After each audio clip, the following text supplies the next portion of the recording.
Welcome to the Sharpcast, where we will talk about puppies and all things nice. Get that shit out of here, motherfucker! Sharpcast, make your brain blast! Political conversations don't make you think. Yes, Sharpcast, it'll make your brain blast! Come and sit down and have a civil debate. Welcome, ladies and gentlemen, to the Sharpcast. I don't think I need to say who I am, but I definitely need to take a more proactive role in who I am. I'm the host of this podcast. I'm the person that organized it, put it together, paid for the art, originally used a lot of the editing software and streaming software to broadcast it. I was proud of this thing I'd created, honestly, because when it came to speaking my mind politically, I often annoyed a lot of my peers. When it came to my, not just my perspective on politics, but my repetitive desire to double down, triple down, quadruple down on my beliefs as a person. You will never find a more stubborn, yet more loyal person to his friends than Sharpwing. I will prove that to a lot of people in the year coming. But I did want to say something important that I hope could go completely uninterrupted. Sedition. How the fuck did we get here? I mean, honestly, I know the answer to some degree, right? And there's a lot of things about this situation that infuriate me, and it doesn't stop at the invasion of the Capitol building. It doesn't stop at the flagrant hypocrisy I've seen coming from the internet. I do want to specify that. I fucking hate what political discourse has become on the internet. Which is why I'm going to be the internet's worst enemy tonight, by introducing the one thing they all hate: reality and responsibility. Alright, so where do I start? How about the fact, hey MAGA, do blue lives still matter? Actually curious about that one. It seems like, almost immediately, those people no longer mattered to you when they were the obstacle standing in your way. When they were the people that actually had to stop you from breaking into the Capitol building. And I'm not saying... Sharp, I hate to interrupt you, but I do have to add this one tidbit. This literally just came across my Twitter feed. A Capitol police officer has just died from their injuries that were sustained yesterday during the insurrection. Mm-hmm. Yes. Okay. Yeah, no. Now that actually helps my position. Got a hardcore ask. Do blue lives matter? Two identities but, to the seriously. 4 casualties from yesterday. And it's not even about like what Scarlett or what my peers think about police. It's about consistency and practicing what you preach. Because it comes as no surprise to me when people that want to practice a coup, or let's say in your terms, a protest where we literally take a fucking dump on the Capitol desk. Really good protest, by the way. That Viking, really cool shit, bro. But I gotta ask, did you mean any of the things you said? Any of the things you said you believed? Or did you just decide to take sides opposite of the left because they were the left? Because I'm starting to believe the latter more than the former.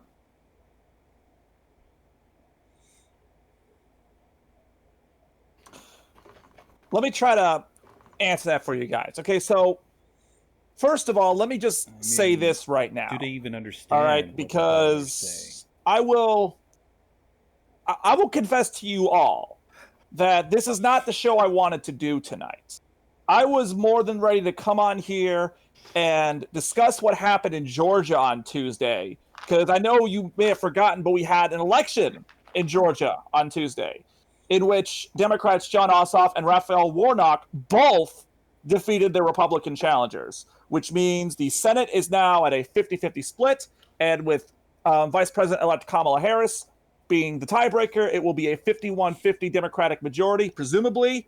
Mitch McConnell has lost his job as Senate Majority Leader, and the failure of the Republican Party is now complete.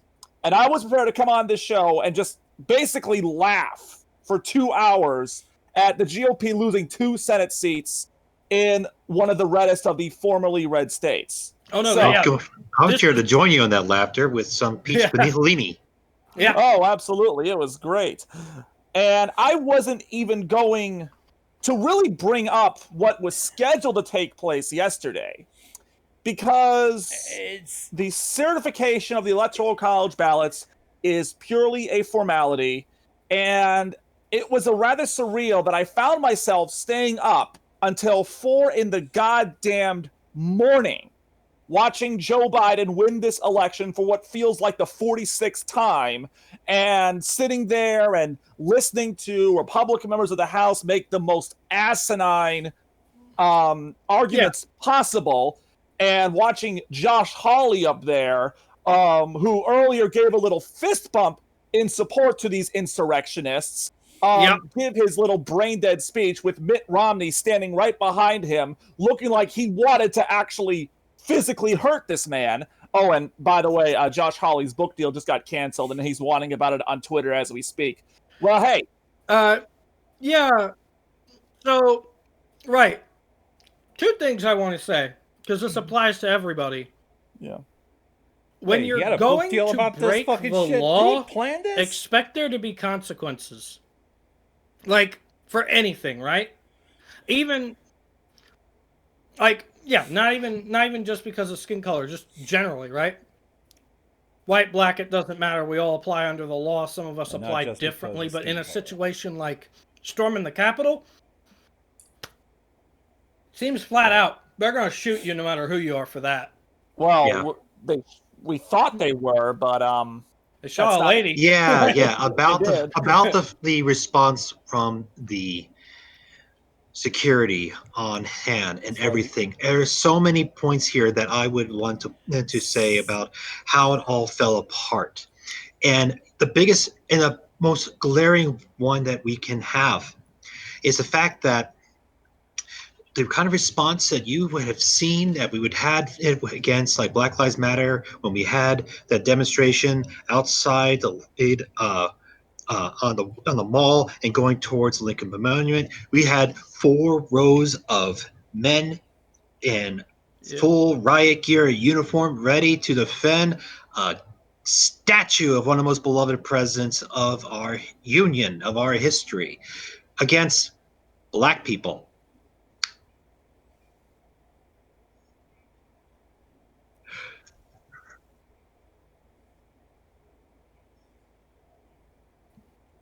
Wanting a bit of justice served because of a very crooked law And then, enforcement what do and we have on a day after we have prison witnessed system all that these accounts? basically We don't just say that we don't have the picked you out because of intelligence, your skin that we color. did not have the data, that we did not see that something like this could possibly happen.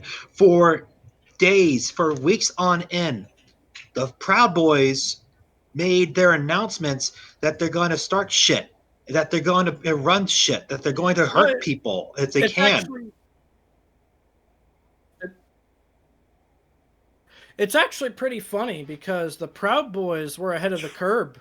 I mean, they And got there Trump first, and made their a president Twitter got post arrested saying, "See you for on possession January of a firearm 6th." that was illegal in the District of Columbia. Yeah, Oh. Magazines. yeah. Yeah. Also, he has actually done time before for federal crimes, which means he could be in some real serious trouble Well, if he he's got- convicted. He has Yeah, your see, camera. your ass in He court. was- he's Now, carrying with you. here's the other part that gets me really upset, is that we did have all that intelligence, and we did know all these people coming here, and yet they did not once stop and think, we have all these important people gathering in one spot, literally in just walking distance away from a major demonstration, a Trump rally, who Trump is going to be up there talking about how the election was stolen from him. You could not put 2 and goddamn 2 together and realize this could be trouble.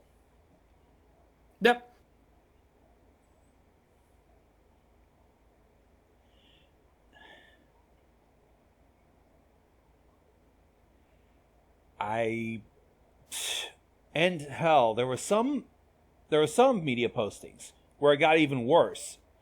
That some of these police didn't even put up a fucking fight. I ended up getting a lot of stories about how there is even selfies being taken, how some of them were even like allowing people to actually access points that they seem to have planned out.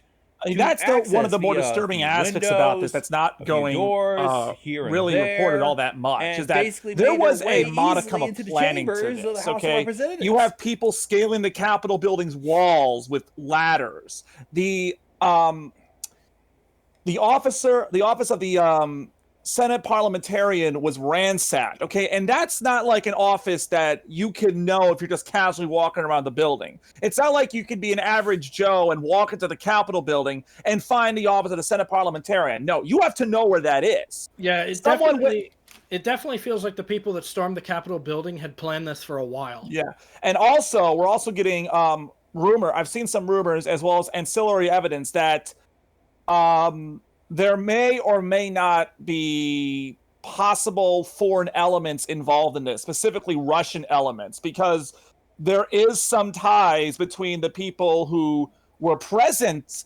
at, this insurrection, and they have the supposed leaders. I'm not saying they're the leaders of the insurrection, but they were there, they were present. There are prominent figures on the alt-right. There is some ties between them and financing, dark money type finances from Russia. I'm not saying the Russian government backed this coup. I'm just saying there may be some ancillary evidence of potential foreign involvement, and that's going to be something for the FBI to decide, for them to investigate, for Biden's new Attorney General, Merrick Garland. Remember him? He was the guy that's supposed to get the Supreme Court seat until Mitch McConnell decided that we can't fill Supreme Court vacancies during an election year, which he then conveniently forgot about this time. Well, he's back now. He's back. He's Attorney General. Yeah, he's Attorney General, and he doesn't play around. I can tell you that. I did want to get back on the topic and talk about the insurrection that occurred. Yes. Because I want to specifically draw my focus on the people that stormed the Capitol building. Absolutely. You put people at risk by doing that. The people that stormed into the building had just about as much responsibility for the woman that got shot as the woman herself did. Mm-hmm. No.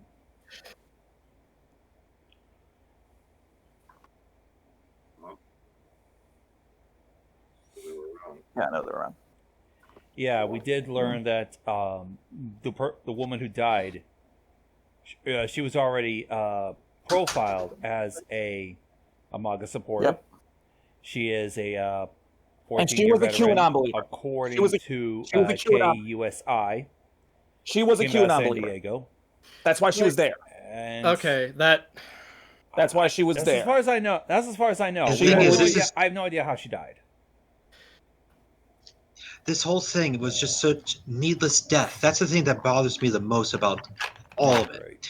I mean, listen, I don't know what you or some of your listeners may think of Black Lives Matter, but when those people protested in Portland, in Seattle, in DC, and people had suffered injuries and some died, people had faced all sorts of shit in those moments. When those people had faced those ultimate consequences, at least they were fighting for a cause. What was she fighting for? Yeah, and that's why I don't want to hear anyone try to compare this with, So that's actually where I'm going to take control of the conversation, because I think I know. Okay. For months, these people were being told over and over and over again by every authority figure they were willing to listen to that the election had been stolen from them. The thing that is so perverse and benign about this situation is on the flip side. These people truly believe they were fighting against a corrupt state. Now, whether that's true or not is neither here nor there. What's done is done. You can't undo what they did. You can't undo the choices police made, the choices the Senate made, or the choices the president made. We're just left with this fucking mess and deciding what to do going forward. But what I do know is this. I'm actually extraordinarily angry with my local media on how they decided to paint it. They wanted to focus more on militiamen, Proud Boys, and white nationalist groups than the president himself. What did they do? Now, I understand that can rub some people the wrong way, that I care less about those people than the guy who was directly feeding them misinformation. Look, so assholes are like fuel to the fire. Expect them in any situation. I don't think the militiamen or the Proud Boys or the white nationalists are the important part. That's a little bit of a distraction from the one thing the media has always sworn to protect, which is the status quo. We can't make it out to be like this whole thing was America's fault, America's mistake, a fuck up America made by, I don't know, allowing the constant fragrant spread of the idea that democracy is dead, that because Trump didn't win, their vote didn't matter, that because the courts in their mind have turned on them, the ballot office in their mind has turned on them. At this point, these people are literally so far gone, they think they're fighting a war against the entire world to stop this ultimate evil that is ever looming. You see, they are that paranoid. This is why I set up Holy Night do Naruto. You see, Holy Night do Naruto is meant to be sort of a mockery of said paranoia, the sort of deal. Yeah. Which is why I sort of I go all goofy with it. I go hammy. I start saying random things in Japanese. It's just,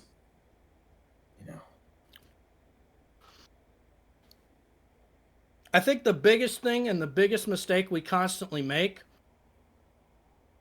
is that we always want to blame others for the shortcoming of our society. And the truth is,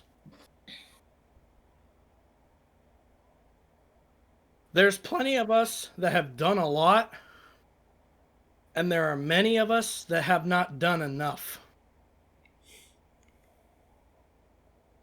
Originally, I used to think that the idea of curving information towards a certain direction, online, for example, could only lead to ruin. Of course, that's before I found out that there are lies that exist that are so benign, they're forming a secret underground cult and reshaping the culture against its will. And even trying to strong arm and overpower the will of the American people by outright telling lies and saying, no, see, my QAnon view is the will of the American people. You're not the will of the American people. The people that want to be done away with the fake coronavirus that China obviously caused. No. Your voice doesn't matter. My voice does. That's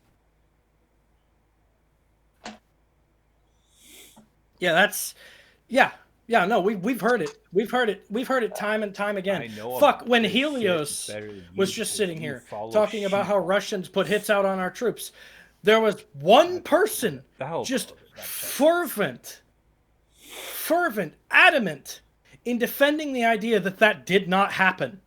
Sharp, let me tell you something. I think I know who that person is after I've had some time to think about it, because that guy came up to a couple of our streams. I think that's a guy that I used to talk to, who was another fellow kind of right-wing guy in a left-wing world, which, kindred spirit and all that. He slowly and gradually went from being, a hard right conservative, but not like, hardcore right, but definitely conservative type of person at the start of the Trump admin to an outright true believer. Like this guy was sending messages to me on Tumblr saying how Ukraine had actually been the ones responsible for the election interference. And they had Hillary's emails on a secret server. And mind you, this was like a full year or so before Trump made the phone call to Ukraine and all that shit went down. Like he was ahead of the curve on that one. And I eventually had to block this guy when I posted that John McCain died, and his response was literally, woohoo! And it's like, okay, you know what? Say what you will about John McCain. If you're going to celebrate the death of a decorated war hero like that, then we got nothing further to talk about. So I later found out that this guy's been sending me all these anonymous asks on my Tumblr, and it's like they're all meant to be like this typical like abusive edgelord type shit. Like this guy is clearly stalking my Twitter, and it's like this is I love this one. It's like, do you think we'll be friends again after Trump leaves office, or will you continue to have me blocked and live in your self-imposed exile from those who disagree with you? Like that's fucking rich. But the hilarious thing was though is that the last message I got from him was, once the election is over, think you'll stop sucking Rick Wilson's dick over on Twitter and come back here? No, you know what? And oddly enough, I haven't heard from him since. You know what? I have something I want to say on that shit. So, right. A lot of you people that have either been blocked by me, blocked by Helios, blocked by Gonzo or Scarlet, you genuinely think that the only fucking reason we blocked you is because we disagree with you? How stupid! Scarlet disagrees with me on like 3/4 of issues sometimes, and somehow we are still friends. Maybe it's because I respect Scarlett's identity. Maybe it's because I have actually shown a genuine compassion to reach out and speak to Scarlett as another human being sometimes. Maybe it's because I've shown genuine interest in Scarlett's hobbies. I have other bridges than just our politics connecting us. I'm the same, except I have the added condition of having this big, massive crush on Scarlett that I'm not afraid to admit. Yeah, Love you. Love you too, babe. Yeah, I'm about to say that's for Sharpcast After Dark. Scarlett's gonna turn you lefty. I just know it. At least liberal. You're going liberal. It'll happen. Listen, you are going to be henpecked. Oh Jesus! No.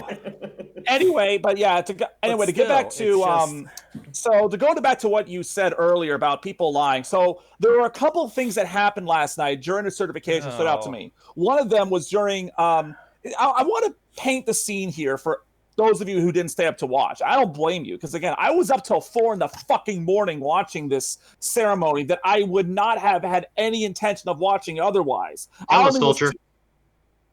I was only tuning in because I was worried that if I didn't watch, something else was going to go wrong. But I digress. My whole fucking point, though, right? Yeah. The people I have blocked and or kicked out of my Discord were people that mutually were too fucking aggressive, even for the most politically moderate people in my server. Like when they went off on tangents and talked only about SJWs, or talked about how somehow trans representation in video games is a bad thing. Like, right. So even the people that are like wishy-washy on this whole damn thing will fall behind the defense of, oh well, I just respect the artist's vision. But then we have those jackasses that are straight out like, trans people shouldn't be in video games. I'm just like thinking, whoa, fuck off, bro. I don't agree with that. We have a word for that. That's called sea lioning. People who come in with insistent bad faith arguments, all because they want to either A, get a rise out of you, or B, make themselves feel superior in some way because they think they have some pseudo argument that will allow them to have the upper hand, as if they have some secret knowledge on a topic that you're speaking about. These people, they're not worth the time. They're just not worth time. You could almost tell just minutes in a conversation with such a person that they are a sea lion and not worth the moment, not worth the time. Scarlett? Yeah. Scarlett, yeah, I'm about to say this. The saddest part of all that, Scarlett, is that one of those sea lions is currently occupying 1600 Pennsylvania Avenue for, at most, the next 13 days. We'll see if he makes it that far, but still. But yeah, oh, wait. Are you saying that Trump is going to yell out there, debate me? What I find stupid is there was a point that I genuinely believed it was okay to believe those things and not look like a hypocrite immediately. Because it was like, all right, you respect the artist's vision. So are you going to uninstall all those mods you put on the game? Mm-hmm. Yeah, I do wonder exactly how we're going to be reacting to tonight, because just literally minutes before we started this recording, Donald Trump gave a video, uploaded a video message. It wasn't a live speech, it was a video message, which makes me think that we are now in the Führer bunker days of this presidency. I would actually be surprised if we saw him publicly again between now and the inauguration.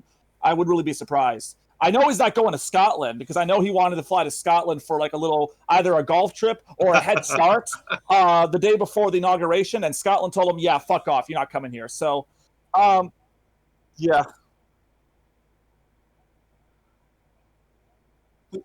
Not essential, no. But no, he posted a video message, which wasn't a concession speech, but it was a concession speech. It was basically saying, like, it's not listen, it's time for calm. A new administration will take place January 20th. He never said he conceded, but he made it clear that it's over, it's given up. But what I found interesting was after the insurrection had started yesterday, after Biden went on camera, and one of the things I admire about Biden is he has this ability to perfectly balance between two degrees of emotion. Like yesterday, and I think today as well, I didn't see his whole speech today when he introduced Merrick Garland, but yesterday he was right in the middle between, come on, man, and being legitimately pissed off. And he goes out there and basically says, Don, do your fucking job, get on TV right now, and tell these jackasses to get the fuck out of the Capitol building.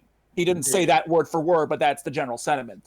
And Trump goes out there and he's like, well, he starts off with, we know this election was stolen from us, which is like, oh, great. Yeah, that's what we need right now, idiots.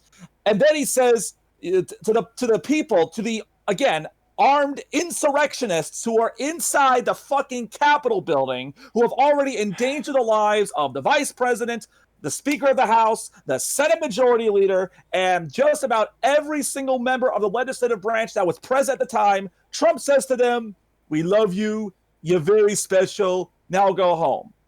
We love you? You're special? What the fuck? Like,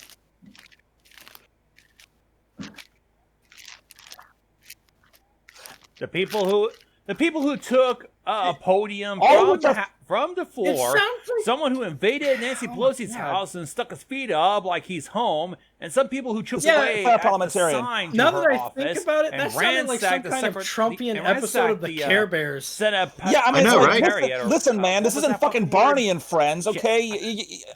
Yes, Barney doesn't say I love you to domestic terrorists. I can't believe I have to explain that. I want to add a little side to this, which is important to consider. Is a fact. I'm not sure how many of you are security minded, but consider the following. After this has happened, and as soon as those assholes all invaded and started ransacking those offices, do you know what kind of work they had just left for people to do?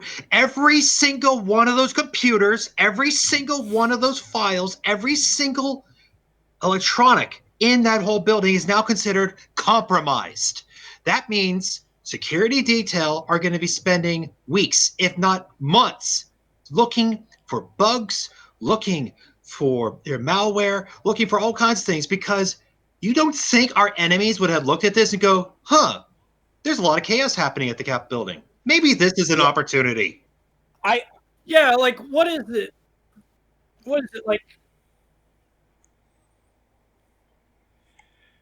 Hell, Fucking hell! I can tell you two things. One thing I want to insert the Department here. of Justice did Somebody state walked today away that with Nancy sensitive Pelosi's material not was email, removed but from the physical Capitol building. They fucking didn't mail elaborate on exactly selfie what, but there was definitely some kind of serious security breach there in the process of all of that. I'm not even sure if these assholes knew what they were taking out, but the DOJ says they did take something out that was considered sensitive. So yeah, entire Capitol building now has to be resecured. Number two, I can also confirm, based on reports that I've gotten from some various people on Twitter that monitor air traffic, we did fly a pair of B-52s over the Middle East and the Mediterranean Sea last night, predominantly over countries like Israel. I think we actually got them close enough that Russian Su-35s were sent to visually inspect. That was meant as a show of force. So someone at the DOD at least had the foreknowledge to say, okay, China, Russia, and Iran are probably watching this right now. Remember, we know Putin's watching this. He's got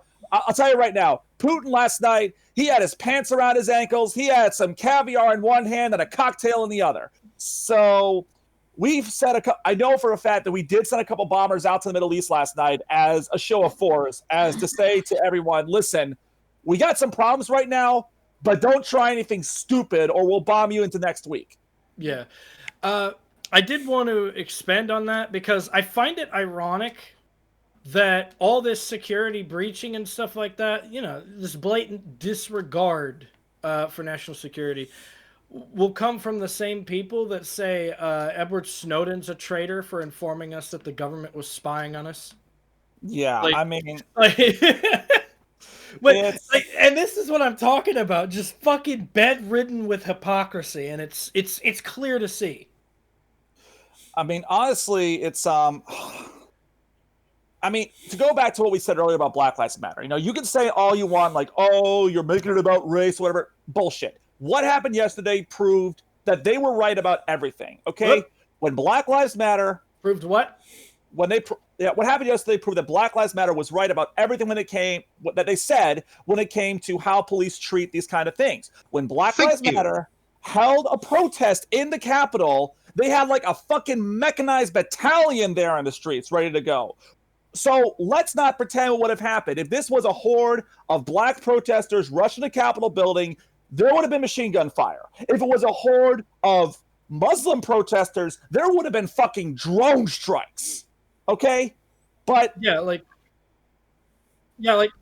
quite literally, they tried to do things that it would have been a fucking the tank cops going just down kind of Pennsylvania let them Avenue. do. Yeah, Joe Scarborough had a great segment this morning on Morning Joe, which Gonzo, if you can, I want you to include the clip from it when we do this. But Scarborough basically talks about how when he was a congressman, that he knows how secure that the Capitol can be, especially like during the State of the Union. Like he recalled a case where it was like the night of the State of the Union speech, and he was just walking on the sidewalk a little bit too close to the Capitol building, and the police were yelling at him. Hell, I can tell you a story right now back in 2013 when a woman, a black woman for that matter, happened to make a U-turn at a checkpoint, and she was shot 23 times and killed.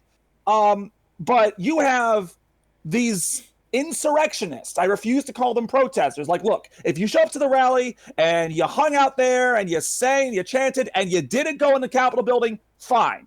But the people that went in the building are insurrectionists, and by the definition of the law, they engage in an act of sedition. Okay? That's not me, trying to hyperbole or exaggerate. It was sedition. No, like, we shouldn't be shot for sedition, but George Floyd should have been shot for having drugs in his system. To quote, again, all because he thought they had a fake $20 bill. Yeah, it's like Joe Scarborough goes on about how if it was anyone else, you'd be have security up to your eyeballs, but it's a bunch of predominantly white insurrectionists, and you open the fucking doors for them. He actually dropped an F-bomb on live TV, mind you, completely uncensored. Yeah. I mean, they unfortunately, the Twitter upload, it's uncensored, but on the YouTube it is censored. But think about that. Think about how pissed off Joe Scarborough has to be to be willing to take an FCC fine. You can have to get it elsewhere. To all the people in the audience are like, oh, they're making it about race again. Yes. Like, you know what? You know what? I'm sick of it. I'm sick of having to apologize for it. I'm sick of people fucking backing me into a corner thinking, oh, well, do you think a It cop should be sadly punished for doing their is. job? No. I think a cop Yeah, should be punished for failing to do their job. exactly. This is your dear white people moment. Now, Listen here. Okay. Now, I haven't been talking that much. So let me get my 2 cents in. okay. I want to also bring this. Oh fuck! I swear, with all I've heard, and everything that's been going on,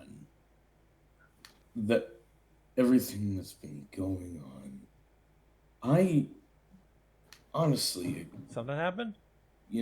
honestly, as much as as much as as much as I've changed, as much as I've looked into so many different perspectives, I'm just like, I don't really have anything to say. I'm oh, I agree I agree with so much. It I feel like I'm not really a good part of this podcast. Ren, you're our desk gal, though. Bruh. I'm an accessory. I'm merely You know what? That's a good point. Honestly, when it comes to, politics, like, I'll shape it in context.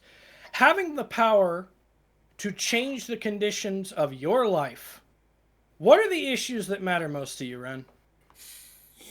the issues that matter most to me are seeing that seeing that seeing that I don't constantly have to see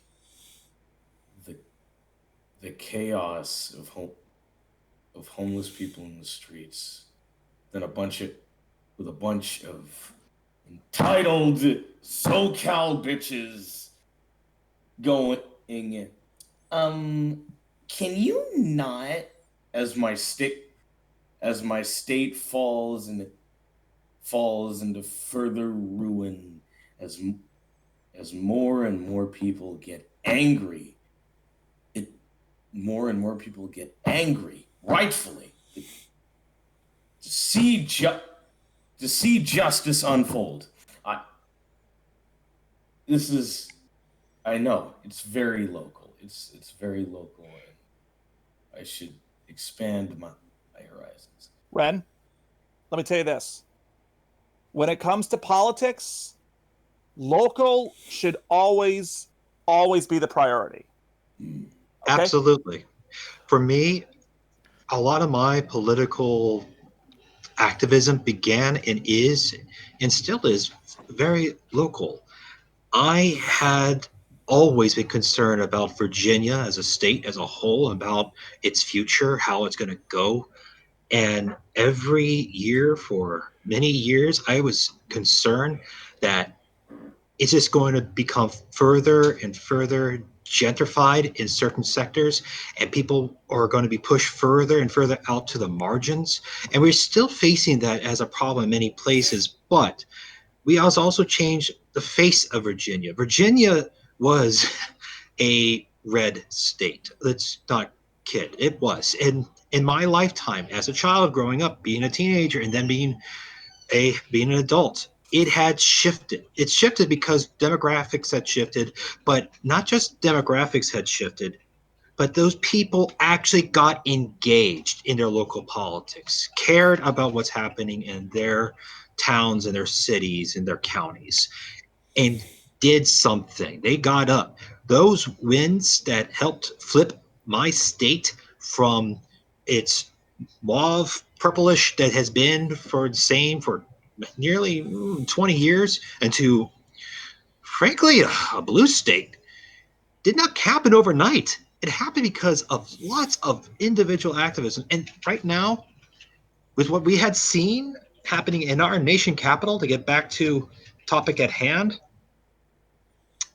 I know a lot of people may look at this and think this is too big. I can't handle this. I can't do this. There's nothing I can do to solve that. The thing is, that is further from the truth, because you don't solve that by yourself. You solve this by community, by outreach, and by building a foundation of trust and truth. We to all join together, regardless of any circumstances of our birth. Well, okay, so here's the thing. One of the problems that has kind of led to the polarization that we have now is it's what I call the nationalization of politics. Okay? And when I say nationalization, I mean that people freaking out over issues that frankly don't affect them. Like, we come up here and we talk about, like, one of the things I try to do on this program is I try to frame the conversation around issues that do affect all of us. That's why I don't like getting into issues that may affect, like that one bill in California about, I forget what it was, like pedophiles or something like that. Like, yeah. I had about 20 people ask my opinion about that. I'm like, you know what? That's a California issue, okay? I'm not in California. Actually, quite ironically, that's Ren's issue. Yeah, hey, exactly. Look at that. It's an issue with me. And guess what? I have a lot of experience with pedophiles. I don't like talking about it, but I do. Well, all right, that aside, but that's kind of my point, is that, listen, ultimately, like, when people, I can't recall how many times my parents have mentioned AOC, and they're not fans of AOC. That's understandable, not exactly on my favorite list of congresspeople either. I respect the hell out of her, not a big fan of her policies. Next sentence. She's a New York representative. I'm in Michigan. Unless she's somehow, some way gets the Green New Deal proposed, which I don't see happening anytime soon, frankly, what she does in Congress really has no bearing on me, okay? Because she's a representative. That's what they're for. It's a representative. Like, they're supposed to represent the people of their district, not my district. And that's why, like I was going to say earlier, last night during the House session, when they were debating one of the objections, a representative from Ohio's 6th district, I forget his, actually, I actually have it in front of me, the list of people who voted to object to the Electoral College certification last night. This after a crowd of insurrectionists stormed the Capitol building based on that very premise. They still voted yes. These people are at the very least complicit with sedition. Remember their fucking names when they're up for re-election. So last night, Bill Johnson, the representative for Ohio's 6th district, opened his segment with by saying, and I'm not kidding here, and this is pretty much word for word, saying the people of his district, the 6th Ohio district, had their voices silenced by the people of Pennsylvania. How? Sharp, was your voice silenced? No. By the people of Pennsylvania. I knew that Ohio was predominantly Trump. I knew that Ohio's will predominantly leaned towards Trump. If Trump won, it wasn't going to be a surprise to me. And every Sharpcast, I made it adamant to be known that I got out there. I took a look at the districts. Trump-Pence signs as far as the eye could see. You'd be a fool to listen to the conversations, the rhetoric going on in Ohio, to think it wasn't going red this year. Mm-hmm. Ohio's voice was not silenced. Ohio got the vote they wanted. And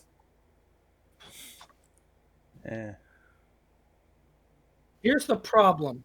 I don't actually like what Bill said at all. And here's why. More people outside of Ohio. You act like Ohio said gets to speak for my relatives in Kentucky. You act like Ohio gets to speak for my relatives in Florida. Look, I love my state, but it's like fucking abortion. I don't think Texas should get to weigh in on what Georgia does on that matter. Well, the whole premise of this asinine lawsuit from Texas was that, yeah, absolutely, Texas should get to weigh in on how Georgia voted. Yeah. No offense to Texas, but fuck Texas. Seriously, guys. You don't get to tell Georgia what to do. By the way, I would love to see if California told Texas what to do, how Texas would feel. yeah, obviously. I mean, it's Oh yeah, hey, we're talking California. Yo, if California told Texas what to do, likely there would be a big problem. I don't think likely there would be a big problem, and California wouldn't be able to defend themselves. probably. I know, Rand, that you've often said in the past that one of the reasons you're not in favor of the Electoral College getting repealed is because that would mean California would have a lot of say in how the nation gets run, and you don't want that to happen. I do not want California to have all the power. As much as I live here, as much as I love living here, I do not want California to have all the power. As unpopular as it is, I think particularly to Scarlett, which is our mutual friend that has I don't think a lot of the at times their desire to want to do with the Electoral College. Mm-hmm. I don't think California should get to decide how Ohio's ran. Because if you do away with the Electoral College, it doesn't feel like the other states have a fair chance. And I think the reason we do the Electoral College, as broken as it is, have to deal with that shit. Is so it feels like the other states who are smaller still have a fairer say. Mm-hmm. That's actually funny you mention that, because when the insurrectionists breached the Capitol last night, a couple of staffers had the foresight to actually grab the physical certificates of the electors. They are in these little mahogany cases and haul them out of the room. Like when the Senate was being cleared out, no one told them to do it. They just went and grabbed it. Also, I just gotta say, if you were a senator or a representative that just like fucking snatched that shit, that shows you care. Like, holy fuck! There were just a couple of staffers, but could you imagine this senator's like fucking fearing for his life, and he's just like, the ballots, where are they? Yeah, I mean, it's so funny because these people, it's like the idea is that these guys are so against the Electoral College. It's like, the Electoral College is how Trump won. But I guarantee you guys that when in 2024 or 2028, when Texas flips blue, when that happens, because, I mean, we're now at a point where Texas is going to be a legitimate swing state. The Democrats are going to have to work to flip it blue, but it has now gone from being a complete impossibility to a distinct possibility. When it happens, the second Texas goes blue, suddenly every single Republican is going to be like, well, the Electoral College is really a product of a bygone era. We should really think about getting rid of it. The about face is going to be so complete, it's going to be fucking hilarious. All right, so so we got a couple of minutes here left with Scarlett. So let's go ahead and do a little victory lap on Georgia since we brought it up here. Oh yes, Georgia. Georgia's on my mind.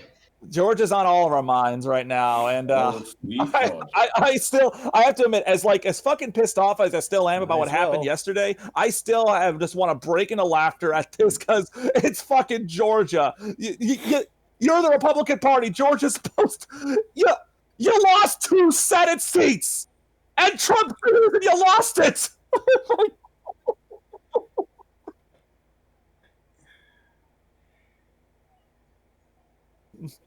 And here's the thing, though, because here's the Georgia election official puts it best.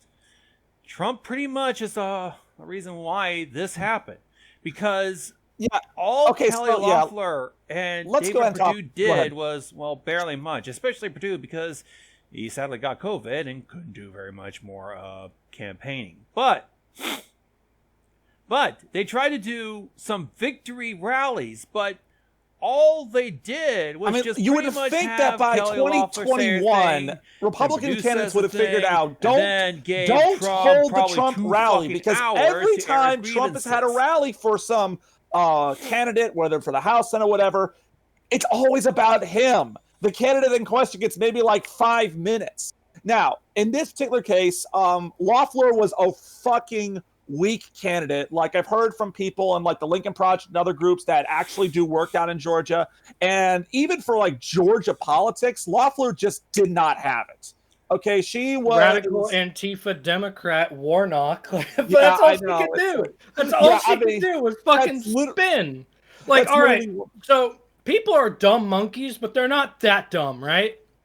Yeah, Like I you mean, have to be a special kind of stupid as a politician to think just repeatedly saying that over and over again. like I told you guys on this program that Loeffler's her entire campaign strategy for the runoff was, hey, listen, you know my opponent's black, right? I mean, never mind that he preached at he was a pastor at fucking Martin Luther King's church. Never mind the fact that the black districts of Georgia actually have a stronghold on electoral swing right now. Like, and here's the best part about all of that, especially with Warnock's victory.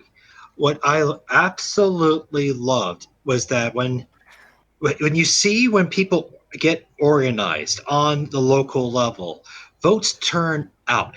I had never seen Georgia more focused about getting their shit together when it comes to getting people out to vote. They broke records not once but 3 times this year for getting early voters, getting absentee ballots done, and getting voters in the polls on voting day. The point is, it's amazing to see what happens when you actually give a shit. The DNC, for the longest time, whenever they had a candidate in Georgia that looks promising but still risky, they gave them a marginal amount of help, and then they set back and wait. And then they see that it works, and then it's too late for them to give the real help that they needed, the real groundswell of assistance that they needed from there. So Georgia decided not to run their campaigns like you run a campaign in New York. Georgia ran a campaign for Georgia. They got everybody local. They got churches. They got all of these help groups. They got all of these people built to rally around each other, to get the vote out, to work this. Stacey Abrams, when she lost those years ago for the governorship, she didn't just sit on her ass and go, oh, well, she got organized and she led that charge. The goal. Yeah. Actually, okay, so that's the thing that's amazing. I am genuinely convinced that the turnout for Ossoff was fucking clutched by a Twitch streamer of all Biden things. gain a victory. Yeah, Destiny did work down there. I mean, a lot of props did work down there. There were actually political activists of the Georgia communities that were outright appraising the man because they had not seen canvassing like he had done. Okay, so let me tell you. All right. Changed the game. Like, holy fuck. Okay, so let me tell you guys this. All right, first of all, I'm going to kind of pour water on the turnout thing a little bit. Okay, it's been a long-held idea by the Democrats primarily that all you need is turnout. You know, for years, Democrats have believed that if we could only get a high enough turnout, it's going to be all the kids will show up and we'll win. Guess what? The kids don't show up. Okay, that doesn't happen. Turnout is not the be-all, end-all because... this kid shows up, but not all the others. Yeah. Now, with that in mind, there was a high turnout here because the Democrats did do some door knocking. And I was recently listening to a podcast for the New Abnormal with our guy Rick Wilson and Molly Jong Fast and the Beast. Listen to them, we're not listening to us. And Rick talked about a couple of things that he wished the Democrats did differently for this election cycle, the 2020 cycle. And he said that they wished they had done a lot more door knocking. Now, there were about 1 million reasons not to do door knocking this time around, and they were all the right reasons. They were all correct. They were all valid, okay?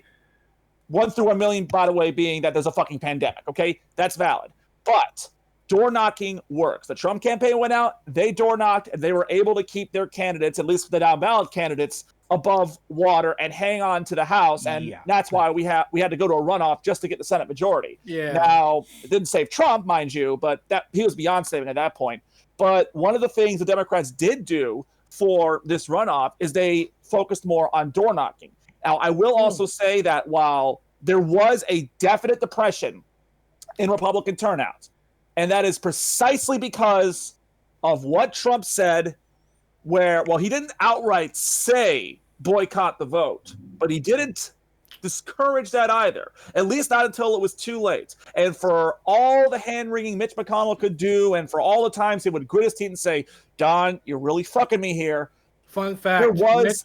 Mitch McConnell is probably the one senator that exists that can affect any state in the country, and that's why we all hate him. Oh, absolutely. Mitch McConnell is he was definitely one of the more powerful majority leaders we've had. He is, like I was saying this to my mom just a while ago, the open secret about Washington is that nobody likes Mitch McConnell. Nobody likes Nancy Pelosi. The reason they're around is because they're fucking good at their jobs, especially Mitch McConnell. This is a guy who can bullwhip a caucus like no one else, which is why, despite his charming little speeches at the at yesterday, and the first objection that was raised to, I believe it was Arizona, McConnell got on the floor and said, listen, this is stupid. We're not even supposed to be doing this right now. We got to certify these votes. This election is over. And when they went to Pennsylvania, by the way, they didn't even have a debate. McConnell's like, no, fuck this. I'm done. Just vote. And they were done in like 10 minutes.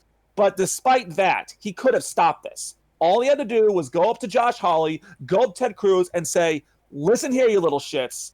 This is not going to help us out in any way. If we go to a vote, all that's going to happen is the Lincoln Project is going to spend the next 2 years making my life a living hell as they run ad after ad saying that you agreed or were okay with sedition. Okay, and by the way, I should mention there were a couple of representatives that were in that mob that breached the Capitol, so they fucking participated in sedition. But that's the thing, right? Mitch McConnell was never a MAGA loyalist. He's a strategist for the Republican Party. Mitch McConnell, this guy never does anything without playing it out in advance. He knew that no possible good could have come out of this, but he... Well, here's the thing. And we seem to forget about this with 2016, but I'm sure Helios remembers. The Republican Party did not originally hitch their wagon to Trump. In fact, more than anything, they tried to make sure Trump didn't win, and they failed. So then, when Trump won the Republican nomination, it was either hitch your wagons to that guy or lose to Hillary Clinton. By the way, real quick update here. Capitol Police are now putting out a statement that denies the report that one of their officers died. So we'll see if that's true or not. I do know that there was at least one injured cop yesterday, so it's possible they may have gotten confused there. But the Capitol Police is, again, we reported earlier that a Capitol Police officer died from injuries sustained during yesterday's insurrection. Capitol Police are now saying that is not the case, so I don't have anything else to report for you at that particular moment in time. Yeah. Also, in a related story, so the reason Trump, I think, gave his little totally not a concession speech, but it was also a concession speech earlier this evening, is because I heard a lot of chatter last night that there was serious talk among the cabinet members that they were thinking about invoking the 25th Amendment.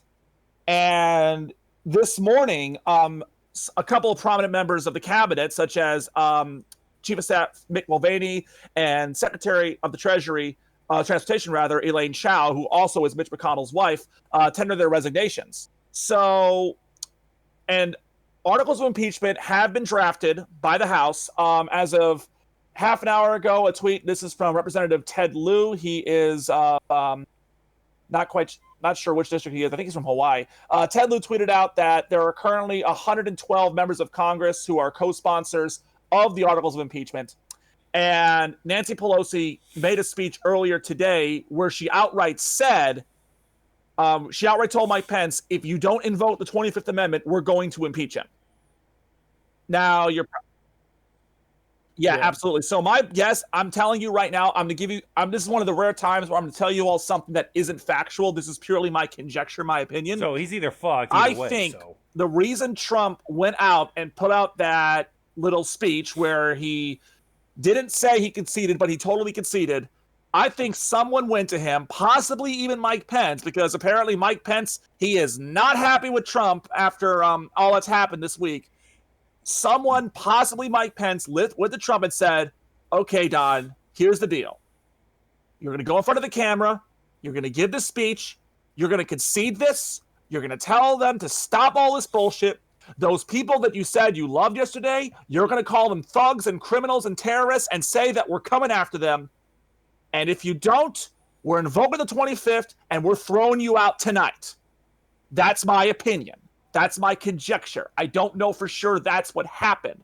But I do believe that between the fact that Trump has now been kicked off virtually every social media page except for Twitter and Parler, serious conversations amongst the cabinet about invoking the 25th Amendment, and the House outright saying that they will move to impeach him if the 25th is not invoked, I think someone went to Trump and told him, make this speech, concede the election, or you're out of here tonight.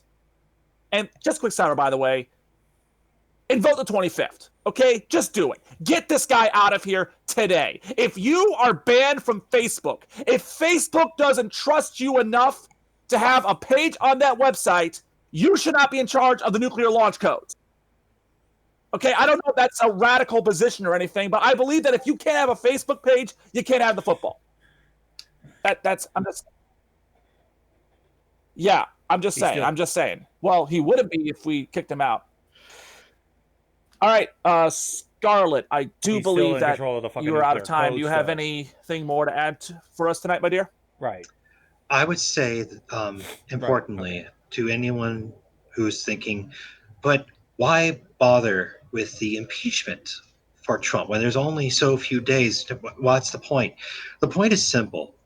Doing nothing and allowing him to leave will leave him with still authority and influence over his followers and the ability to run again. And I know it seems like an insane world for a man to try to make a second run after the last 4 years we had of this man. But he had made it clear that he or someone that is a surrogate of him will try to run again. We need to do everything in our power to make sure that the name Trump is forever toxic. I want the name Trump to be as toxic as the name Hitler.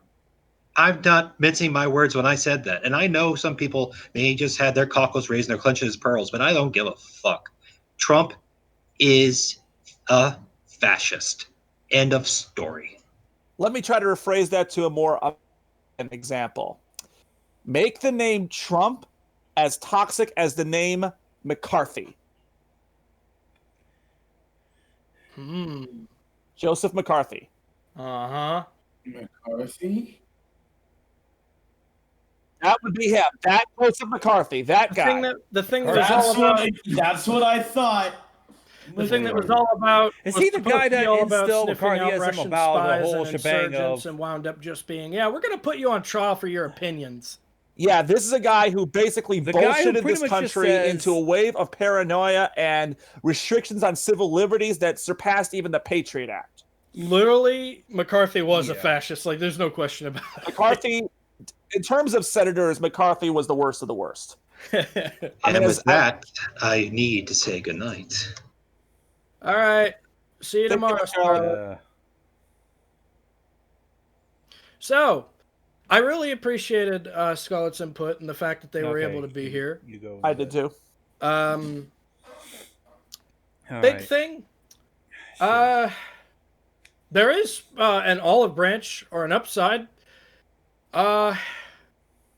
If you were one of the protesters that, rioters, seditionists, whatever. Point is, if you were somebody who was just standing outside on the lawn, you're not as bad as the people that stormed the Capitol building. That's a plus. Yeah, I still think you're a jackass if you were there, but at least you didn't commit sedition. So you got that going for you.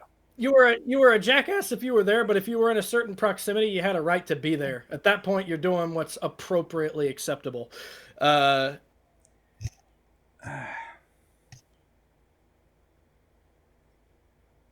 Hey, real quick, I gotta go eat dinner really quick. I gotta go eat dinner for a bit, so you guys just kind of you're right now rant and stuff. So I'll be back in a little bit. The emotional part of this aspect, a lot.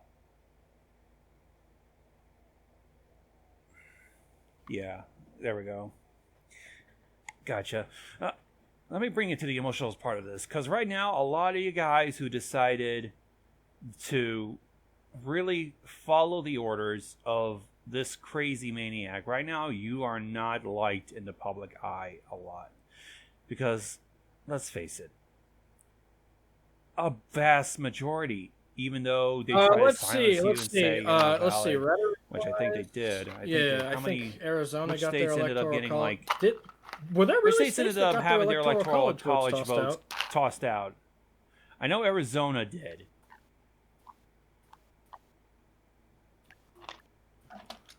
So there were, Yeah, because it ended up Biden was supposed to get a little over 300, but I believe it got So a lot less finalized. if Trump not too doesn't much. win, He that's still denying was the over people their voice. the halfway mark. That But on the flip gave side, them to the these victory. people, you just denied them their It's voice. just that it was in 270s. So basically, we don't think we're denying people their voices, therefore it's justified.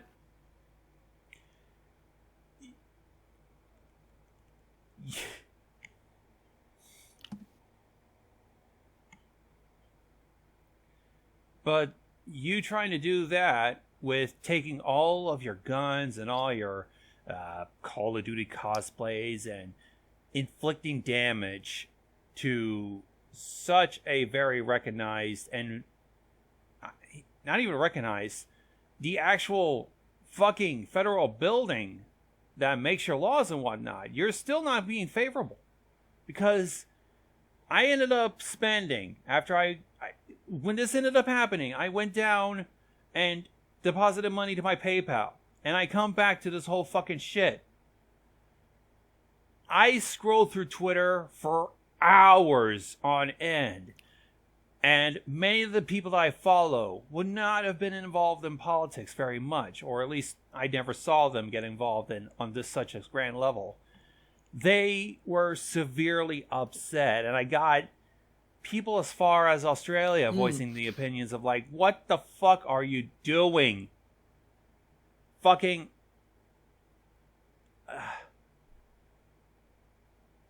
There's a lot of people that normally they wouldn't get involved. Markiplier was even going fucking crazy. Vizipop? Vivian, I forgot her last name, but she was Has Been Hotel's creator Vivian, and Hello Boss creator. Something, I forget. She was upset about this. Yeah, I forgot her real last name. But fucking Brief Casey, who was Inverted Shadow's good friend in the Gmod community, was upset about this. I rarely even see him talking about politics all that much.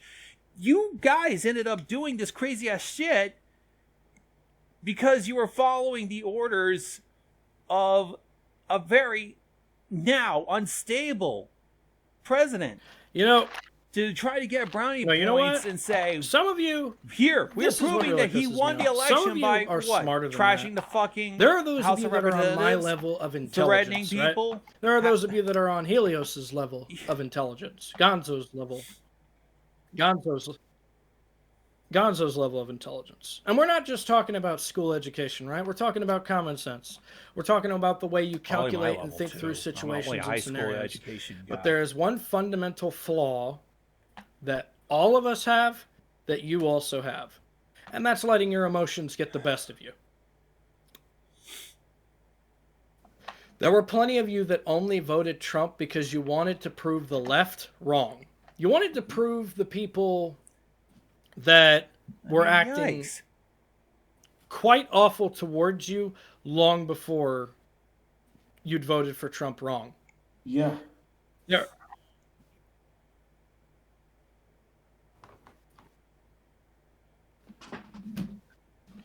And you live in even households people that you'll never have where to your deal families, with your friends, your peers on a do convince personal you that the loss level of your jobs is the ever. fault of immigration. IRL. Which is why you went so hard on the wall issue, why you're so serious about immigration. And the debate for immigration is neither here nor there. All I know is how we probably ought not do it.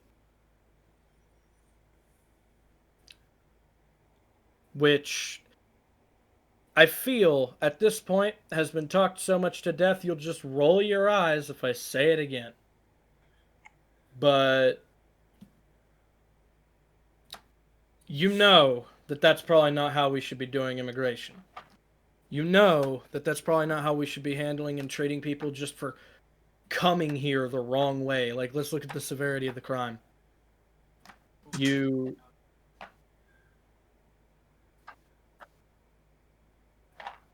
Also, some of you, it really pisses me It's off, not right? how you basically treat. Well, look at the way about we treat immigrants. not Well, they basically how you broke the tread law. about with Smokes weed in a state the where it's illegal. workforce on a national All right, level. I'm back. You think you should be roughed up, thrown in the back of a fucking squad car? Have some empathy.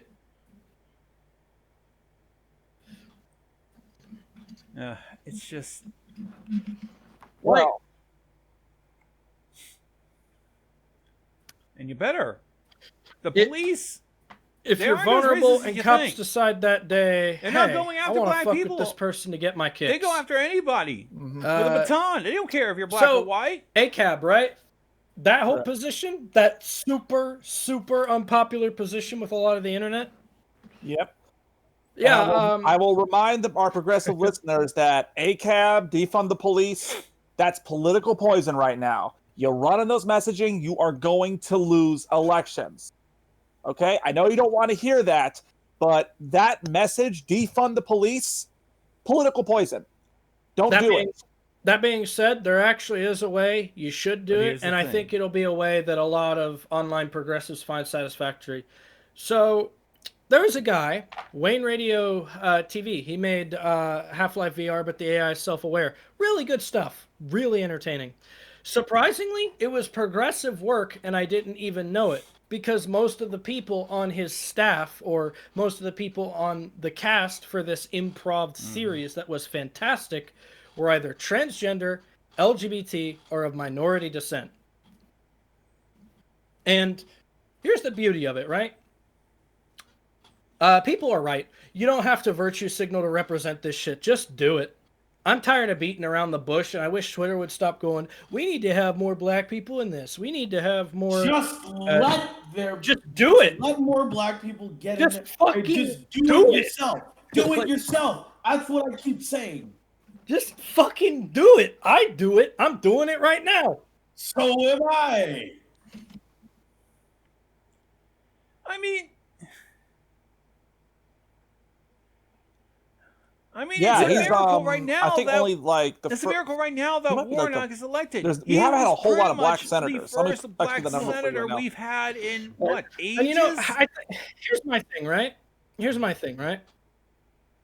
I think a lot of people don't think quote unquote racial representation and shit isn't all that important. It's a miracle this happened. Because they've never been in the position where they don't see like a whole lot of people who look just like them and shit. Okay, here it is. The number of black senators we've had at the federal level is 10. Only Since 10? 1870, we've only had 10 black senators in the U.S. Senate. That's so The last one was Kamala Harris. Here's the thing I want to say. It's like, oh, well, they're a minority. It's like, no. See, black people are a minority When was overall. the last one then? But there are some states where they dwarf a state's population. And because of that, right, I feel it's appropriate. The representatives and the Senate should always be indicative of the majority population of X state. And I don't think that's controversial at all. And also, yeah, so the fact that we don't have a whole lot of black senators, oh, well, who cares? Simple. A lot of people vote for white senators, not just because they're white, but because of the aforementioned truth of a familiar face, someone you can relate to. The Senate itself needs... Okay, so the Senate itself needs some reformation, okay? Because it's going to be... First of all, it's going to be very, very difficult for the Democrats to keep and maintain a majority in the Senate. Yeah. And the reason is because the Senate is very, very biased to favor rural areas. So what I mean by that is that you have 538 representatives in the House, and they're doled out proportionally to each state. So Michigan has 16 electoral votes, gets 16 representatives. Okay, that's all well and good. Yeah. Each state only gets 2 senators. So that means where it's like, okay, so we're going to give maybe like 4 representatives to Alaska because nobody lives there. But at the same time, the 2 senators from Alaska will have exactly an equal amount of power as literally every other state. You see what I'm saying? So that means that if you have you're going to have a lot of areas that are predominantly red, like out in the rural areas, you're going to end up voting for, like, okay, you could have a bunch of representatives that, maybe half are Democrat, half are Republican, but because you only get 2 senators, there's a better likelihood that they're going to be Republican more so than Democrat, just because the rural areas are more red right now. Yeah. Now, it hasn't always been the case, mind you. I mean, all right, so this is something that has been brought up, but yeah, the D in rural areas right now is basically toxic poison. Yeah. And that should not be, because there really is underneath a strong Democratic contingent in rural areas, but they're more, traditionalist. Hold it. Scout has posted a link here. I know. Boss has now resigned. Yeah. So that's another member of the cabinet gone. Yeah, the one bad thing I will say, try to let me read that stuff, okay? Okay. There's 2 bad things about that. One is you're getting no credit now for resigning, because we all know why you're trying to get off. You've just realized the ship is going down. The problem is the lifeboats are all gone. So now you have to jump into the water and take your chances. Number 2, more importantly, the more members of the cabinet resign, the less likely it seems more likely that they'd rather resign than try to invoke the 25th Amendment. Okay, they'd much rather do that than try to invoke the 25th Amendment. Unless, of course, it gets to a point where you have like 3 guys left and they all decide, okay, we're going to vote the 25th, done, you're out of here. So I don't know what's going on. So, and like, here's my thing, right? On the thing of like racial issues and stuff like that, oh, you're making this racial. Oh, you're making that racial. So people go, well, why do we need more black people in media, right? Or why do we need more black people in Congress or the Senate? Simple rebut to that. Why don't we? Yeah. Like, absolutely. Give me one good reason why we shouldn't do that. Why we shouldn't make our population more representative of a contingent. Or, as white people, we kind of show, no, I think we vote more with our hearts on the issues we care about versus the faces we find familiar. Because I want to set one thing straight, right? I don't think it's hopeless, right? Ohio voted for Obama, for God's sakes. Obama won Ohio. So to say Ohio is racist and there's no fucking hope, not fully. I think there was a point, a contingent in desperation when it came to like healthcare and insurance and stuff. Right, there was a point where Obamacare wasn't the poison it is now, because there were actually people in rural America that felt they were getting a bad deal, and they supported Obamacare as a thing, and they'll outright admit they did. And what they view Obama as now, because Obamacare didn't really, it didn't pass the sniff test for one. Like, the penalty tax was a big no-no on rural Americans because we don't have that much money to begin with. It didn't get fleshed out because people. Lincoln Project just about that. Yeah. Lincoln Project just tweeted out about DeVos. Is she leaving to become the dean of Trump University? Yeah, but yeah, we voted for Obama. We were actually for Obamacare before it rolled out. It's not hopeless to get rural areas to vote on progressive issues, because there's one thing deep-seated underneath rural areas that we often don't talk about. Rural people feel unappreciated, overworked, disrespected, and underpaid, just like poor inner-city workers.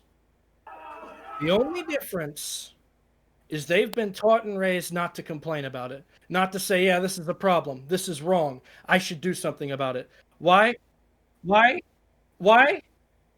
Because arguing your internal feelings, communism.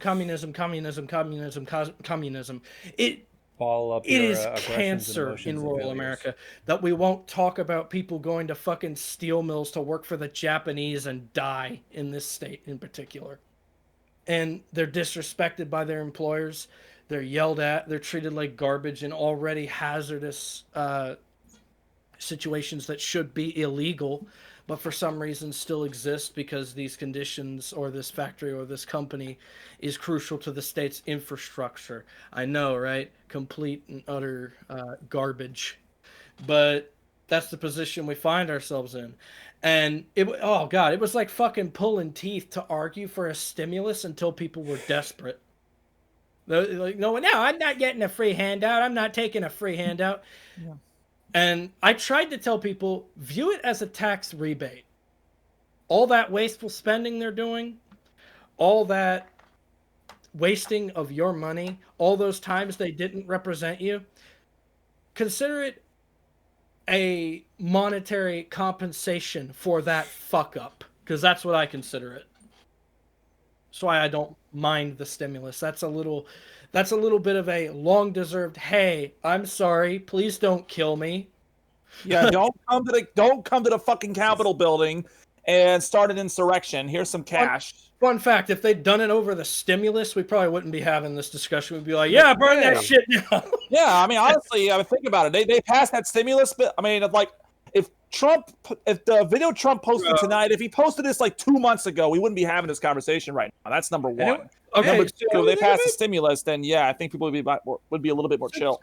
$600 stimulus, right? Appreciate what you can get. I do agree with rural Americans when they say that $600 was a spit in our face compared to all the money we're now spending overseas and shit during a pandemic. Mm-hmm. I voiced my opinion on that here, and I 100% agree with that facsimile. So I never actually respond to that. Here's the thing about about foreign aid.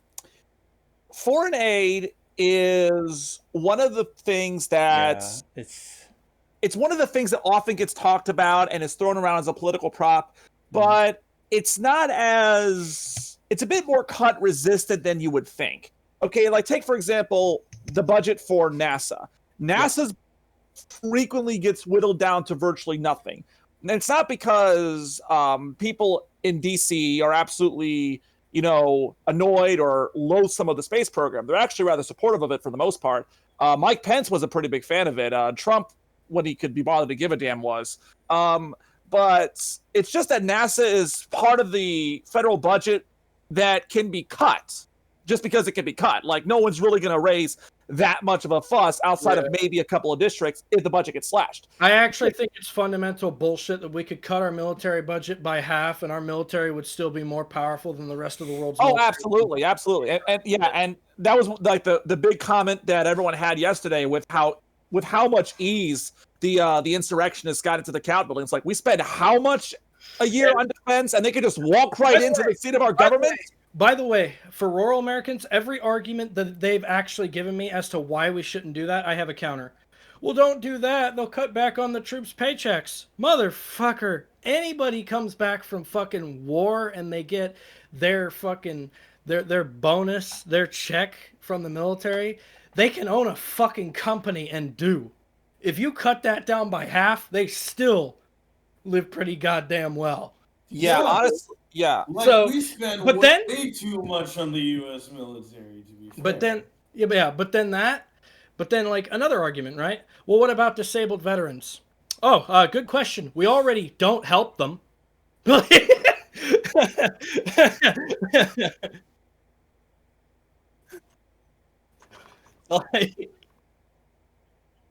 How about all the troops from NAM that are still homeless? Though, we just toss them to the side and we'd be all like, support the troops, but after you're done, you're on your fucking own. Okay, so the thing about both foreign aid and the military budget, and we discussed this in the past, they're very resistant to cuts, but for different reasons. With foreign aid, it's because that's through a lot of other programs like, UNICEF or other programs run by the United Nations. And it's something that it's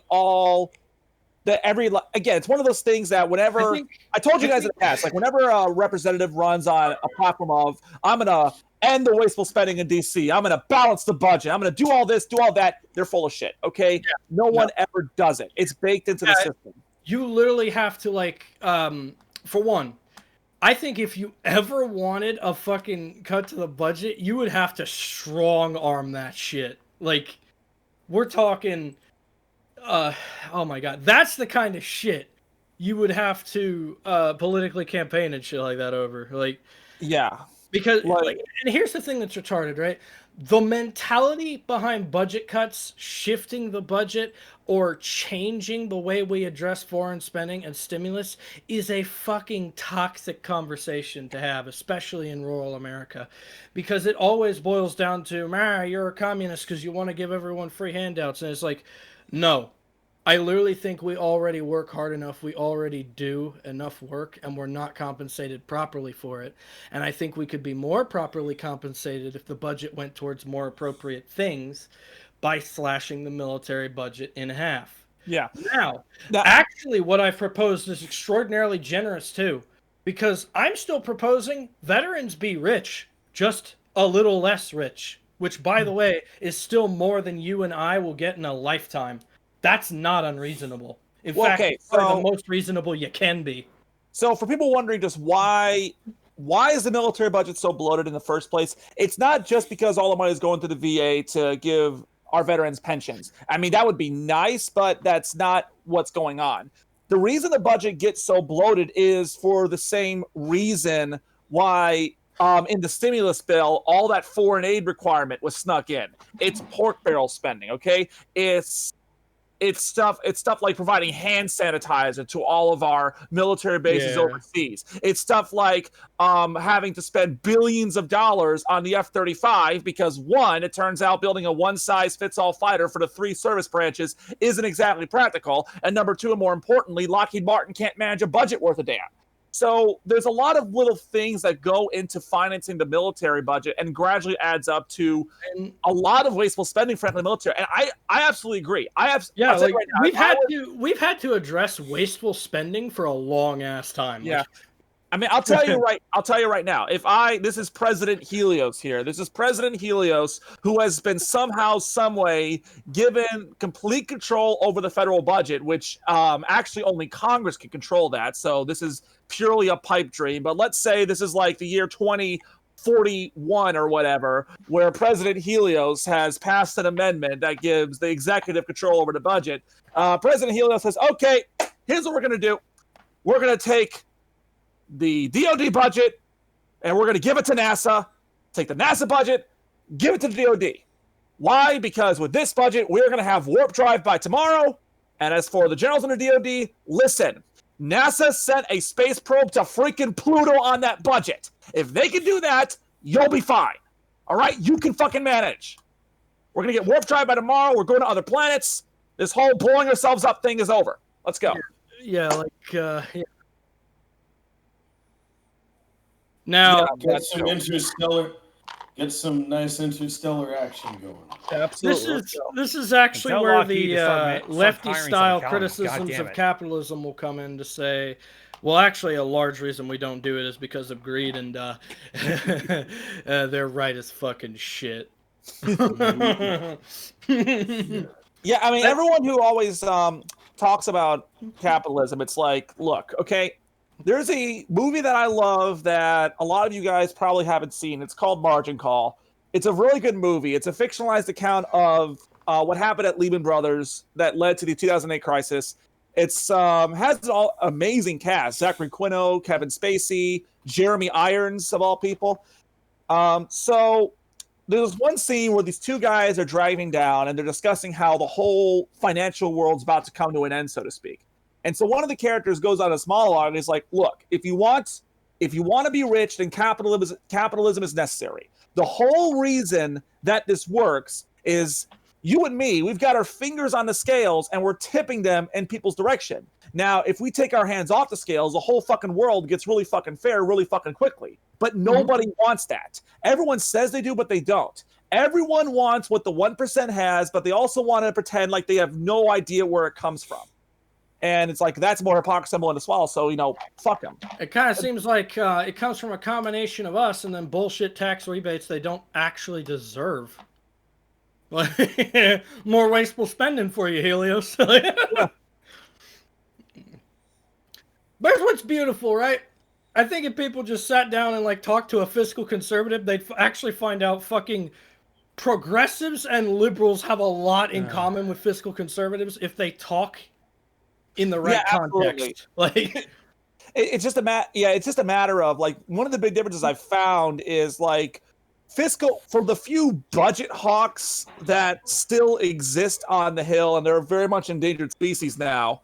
Again, I think it's fucking adorable how after 3 or 4 years of spending money like a drunken socialist sailor, now there's a pandemic and we want a little cash to get us by, and all of a sudden McConnell and the other Republicans are like, well, wait a minute, we gotta be careful about the budget here. It's like, bitch, please, you blew past the deficit like 3 times already. Yeah, Helios has been like pro-stimulus since like the beginning, and I imagine his peers have probably called him a socialist for that. I actually haven't gotten hit with the socialist label because I think people know me well enough not to even try that shit. You know what I think? I think times are so fucking desperate. You're not even going to get a Trump supporter or like an old-fashioned McCarthyist calling you a socialist for wanting to give them more money that they need. I'll be like, well, goddamn, if you can do it, I'll hitch my wagon, do you?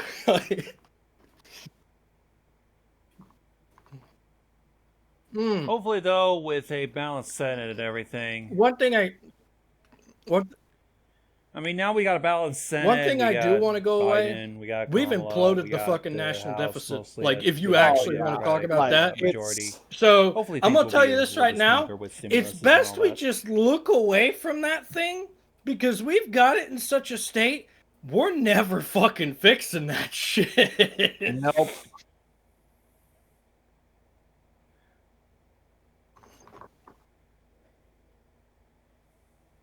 But not on us. Not on us, by the way. America first, but they weren't spending on us. The whole entire Trump administration just kept, like, cashing checks and spending all this stuff. Yeah.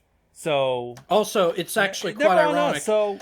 Tax rebates out the ass for corporations. Just forget about whining about the deficit overseas because you never spending, did the past 4 very years. Wasteful, very frivolous. Why do it now? Money for the people that got screwed over by the pandemic. Well, we got to think about the national deficit. No, no, that's not going to fly. I'm going to tell you what's going to happen. If you don't keep this economy stable, keep us going while we're still looking for what few jobs there are left. Yeah. We're going to have another insurrection. And this one's going to be one everyone gets behind. Honestly, that's something to think about here. I mean, that's like kind of like, it'll be like Occupy Wall Street, but like for real serious this time or something like that. I don't know. Yeah. Okay. You want me to be truthful? The thing that makes me angriest about this insurrection, right? It wasn't over the fucking stimulus. While we have a depression. Yeah, I mean, that's the big thing. The thing that really pisses me off about this is like, look, okay. This, you want to compare this with Black Lives Matter. Here's why it's a bad comparison. At the end of the day, all that's about is, hey, please stop killing us, okay? We don't want it to be like where white guy gets pulled over for a park for, speeding, traffic ticket, warning, go on your way. We get pulled over, we get shot. By the way, I never finished my point on like ACAB or BLM, right? I don't know. Did you? You want to do something effective in regards to political interest for those two things? Bail funds, quite literally. All right. Just pay people's bail when they get arrested. Yeah, that's a good idea, actually. Yeah, like they're doing it. They're actually doing it, and I applaud those groups because they're doing something really fucking effective. Yeah, doing something that's actually like good and helpful and stuff like that. Yeah, and I think I recall that one of Biden's plans for his administration is they are going to have they're going to go for like national police reform. They are going to take a look at how policing is done at like a national level. I don't know how that's going to work out. I know that several states, Michigan included, did dedicate resources to ensure that there's proper things like bias training and looking at procedures and so on and so forth. Because the idea of the police don't necessarily need to be abolished, but they do need to be reformed. That's not as difficult as one might think. And it starts with holding them accountable. Nancy Pelosi today, for example, said that she wanted accountability for the Capitol Police. And I can now tell you that the Capitol Police Chief has resigned because of their complete and utter failure to prevent this insurrection. So it's because they were white. No. So it starts with holding them accountable, making it clear that, hey, listen, if you do this, we're not going to suspend you for a week and then get off. Because I don't know if you guys heard this or not. It's kind of got lost in the shuffle. But the officer that shot Jacob Blake in the back and paralyzed him from the waist down is not facing any charges. Like, I don't know how that works out. I don't know what the hell the law is that got him out of that, but he is not going to face charges for needlessly pumping 7 rounds into a guy's back and leaving him paralyzed for the rest of his life. Now, I have no doubt in my mind that he'll be hit with a civil suit somewhere down the road, but...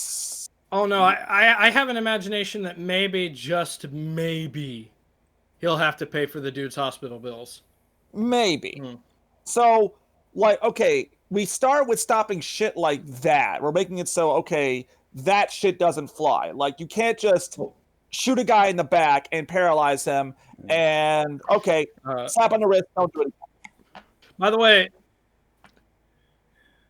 I want to make it clear to my progressive viewers, I'm also not telling you to stop feeling ACAB or stop feeling BLM. Or just enter any house and just shoot anybody like I think Breonna you should Taylor. do the same thing women's suffragettes did and wear that shit on your shoulder with pride, because you know what those arguments are about and you know what those positions are about and you know what you believe and no one can tell you otherwise.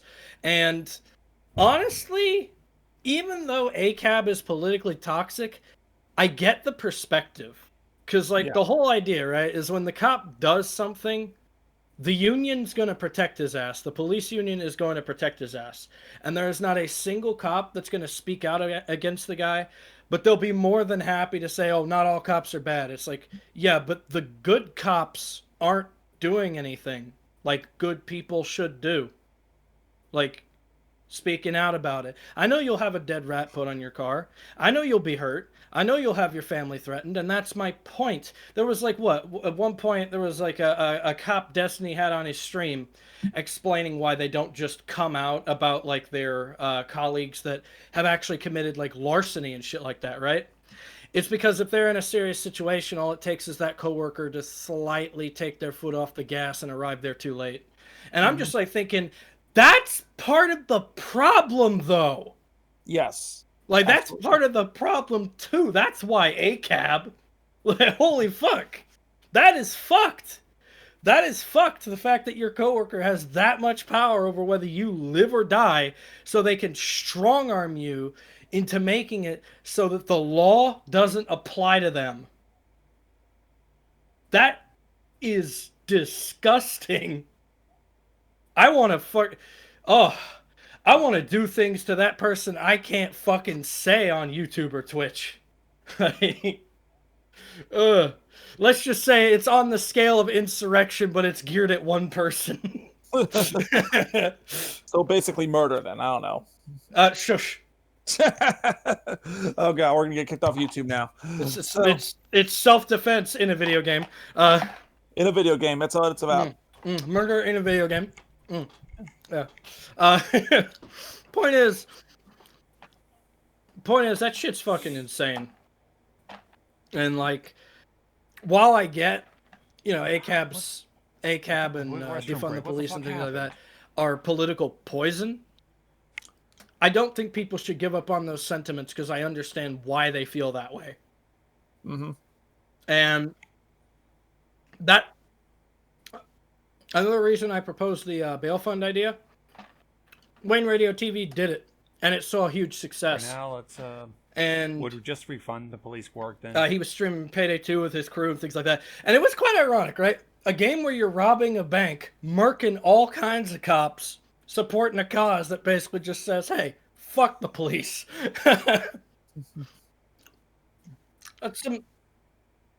That's some nice theming, honestly. I mean, it was intentional, but fuck yeah. Kind of cool. Kind of cool. The world's weird like that. There I are guess. tons of people that are going to call me a piece of shit for thinking that because I don't know why. There are people that think somehow paying someone's bail is wrong, even though if a judge posted bail, that probably means what the person did wasn't that severe, or the judge just thought there was something with the person in prison. The judge is just like, you know what, I'm going to post you bail. If they pay it, you can be out of jail until trial, so you have time to prepare. Like, yeah, like that's what bail's about. Bail is the judge deciding, okay, you can get out if somebody pays this fine. There's nothing wrong with that, by the way. And if people want to pay that bail, that's capitalism at work. Good capitalism, the capitalism we should all want. Yeah.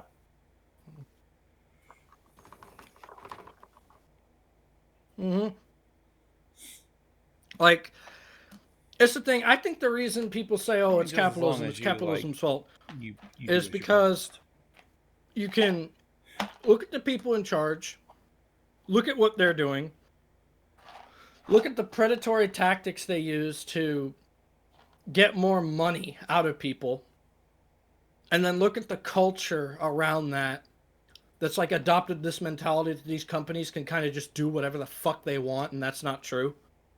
Like, they can't just do whatever the fuck they want. The buck stops with me. I'm the consumer, motherfucker. And it's like, oh, well, then don't buy that thing. Don't play this game. Don't play that game. I get why most people are hypocrites. For one, if you actually wanted to fight, like, say, a corrupt games industry that suppresses things like work sexual harassment or work R-word, Yeah. That's I would say that's the thing about politics that really makes it really unique, in that when you're engaged in politics, it's very, very easy to target your ire at specific individuals or specific parties or specific branches of government, things like that. It's much more difficult to do when it comes to corporations because we're not as involved with that. Like, for example, you all know the names of I can name for you right now some of the people that were approving of the seditious attack on our government yesterday. Ted Cruz, Josh Hawley, Tommy Tuberville, Marsha Blackburn, Marjorie Taylor Greene, unsurprisingly, Jim Jordan, Devin Nunes, Louis Gohmert, all those other people. I cannot name to you right now a single member of the board of directors for CD Projekt or Electronic Arts or Ubisoft. Okay, I don't know who they are. I don't know what they do. I just don't know that. So that's actually why people watch creators like Jim Sterling, because they inform you on those issues. That will be another topic, and I will probably definitely talk about it on my show with Scarlett, or potentially talk about it here when we actually expand on categories we're allowed to cover. But I'm going to tell you right now, toxicity in gaming, I'm sure we've all got opinions on that. Yeah. Like, and not just the gamer culture, but the corporations themselves. Like, fuck yeah. Yeah. Man. I would say the I would say there's quite a bit of stuff quite a few things that I have to say. Oh, absolutely. I don't think they're popular, but my whole point is, why do I care about politics? Why do people get so angry or passionate about politics? If you were listening to the whole conversation, I think now you know why. Yeah.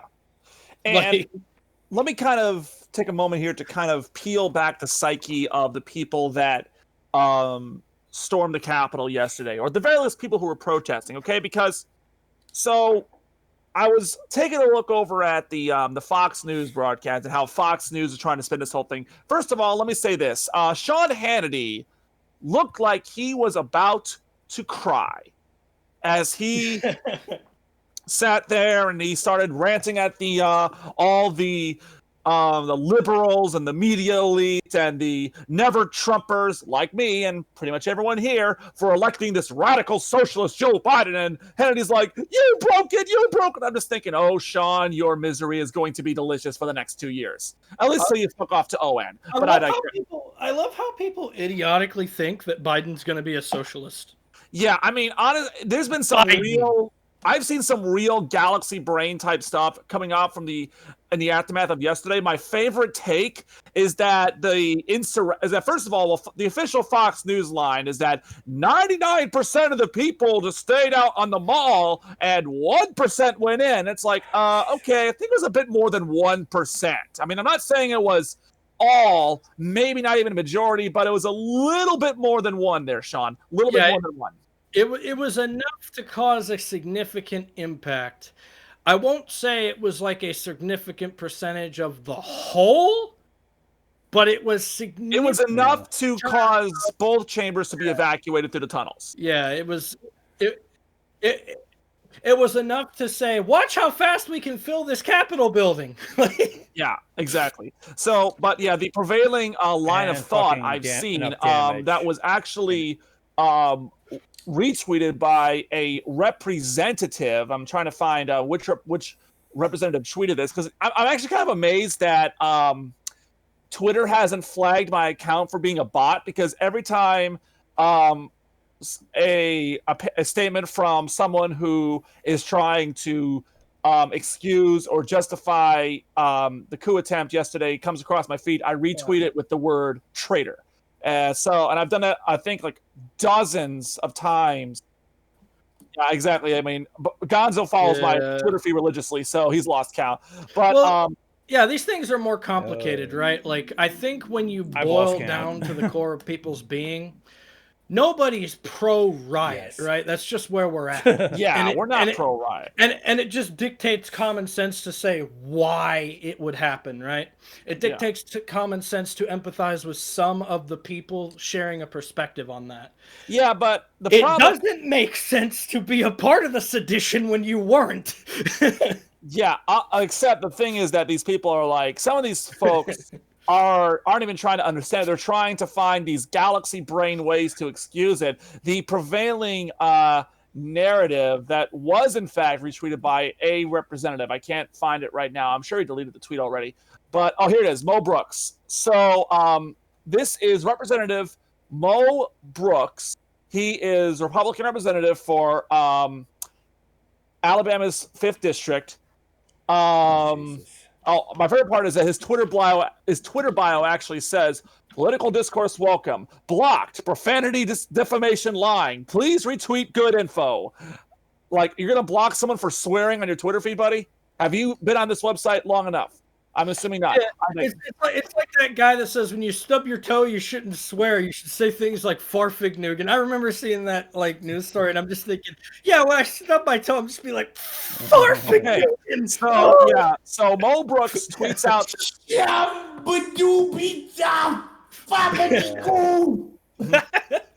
So this morning, Mo Brooks tweets out, "Please don't be like the fake news media. Don't rush to judgment on assault on Capitol. Wait for investigation. All may not be and likely is not what appears. Evidence growing that fascist Antifa orchestrated Capitol attack with clever mod control tactics."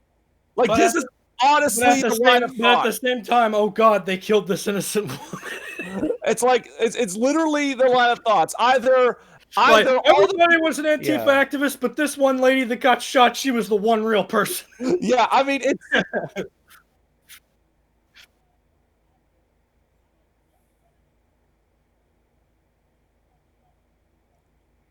Oh, and don't forget the Viking guy who is apparently a fucking QAnon supporter, and several that'll happen. Actively that'll happen. publicly It's just said like that they are QAnon supporters. It's just like, why Antifa wear masks? Because when you're gonna set your city block on fire and punch people, you probably don't want to be identified via identification system, via photography, video, anything like that.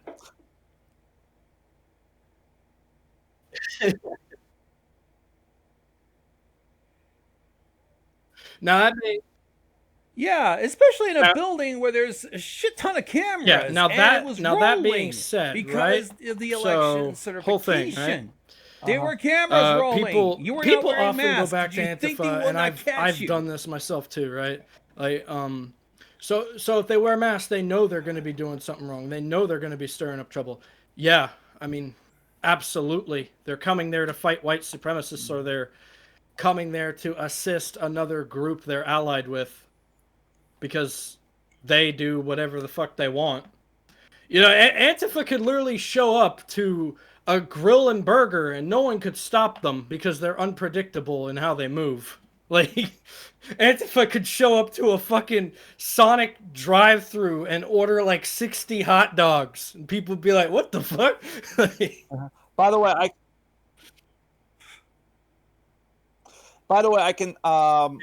I can tell you, Rick Wilson just tweeted out something. It looks like the Lincoln Project's gonna be looking into. Oh God, is one of our customers okay, so a a white lot of these supremacist? a lot of the people that showed up, both protesters and insurrectionists, were from out of state.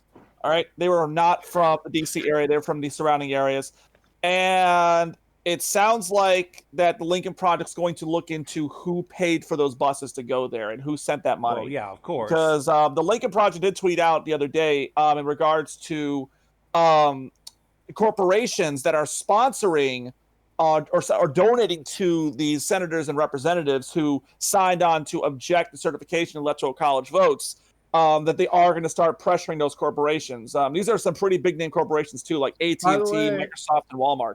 By the way, for some of you that may not necessarily like cancel culture, but really, really didn't like the fact that people stormed the Capitol building, yeah, this is actually what we're supposed to use cancel culture for, so that companies and people aren't giving capital to these ideas so that they can continue to fund themselves and flourish.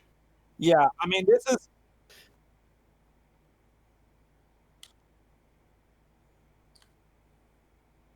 Of course, Yeah, I know there are people that are so not two stalwart on individuals their on Twitter principles. who If just said Charles one Manson wrong was still thing alive in and had a an GoFundMe, age they'd be where like, we didn't have well, evil. you know, people We can didn't have all donate these to fucking rules to live that. by.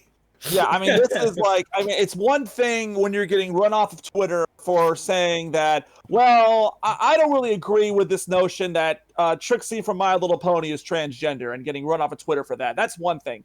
It's another thing when your name is Josh Hawley and you see these insurrectionists and you give them a little raised fist in solidarity, and now you're acting all shocked, unspeakably shocked when you lose out on your fancy book deal. Like, that's something totally different. That's, in that case, that's the company saying, yeah, listen, it's not that we are trying to censor you. It's just that we'd rather not associate ourselves with somebody who gave, who was at least okay with domestic terrorism. Now, like, that's not good for our business. Now, that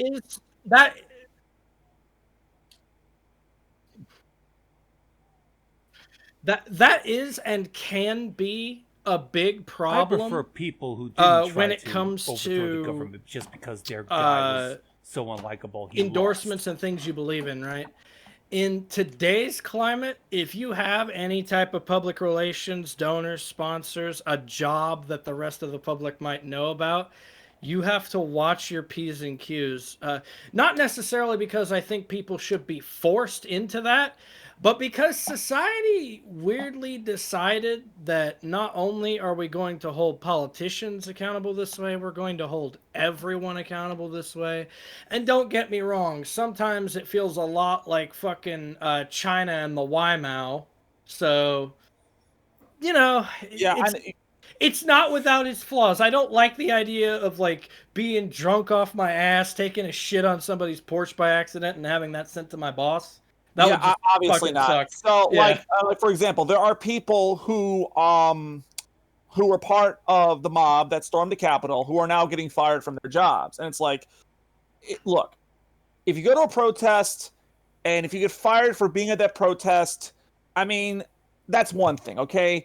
I mean, it's obviously there's a bit of a difference if it's like, you know, a Black Lives Matter protest versus a Proud Boys rally or whatever, but that's fine. But if you were inside, again, if you breached the Capitol building, you by definition committed a federal crime. You committed sedition and you're liable for up to 20 years in prison, I should add. Yeah, that's actually the big problem, because let's say hypothetically, that insurrection was over the stimulus, right?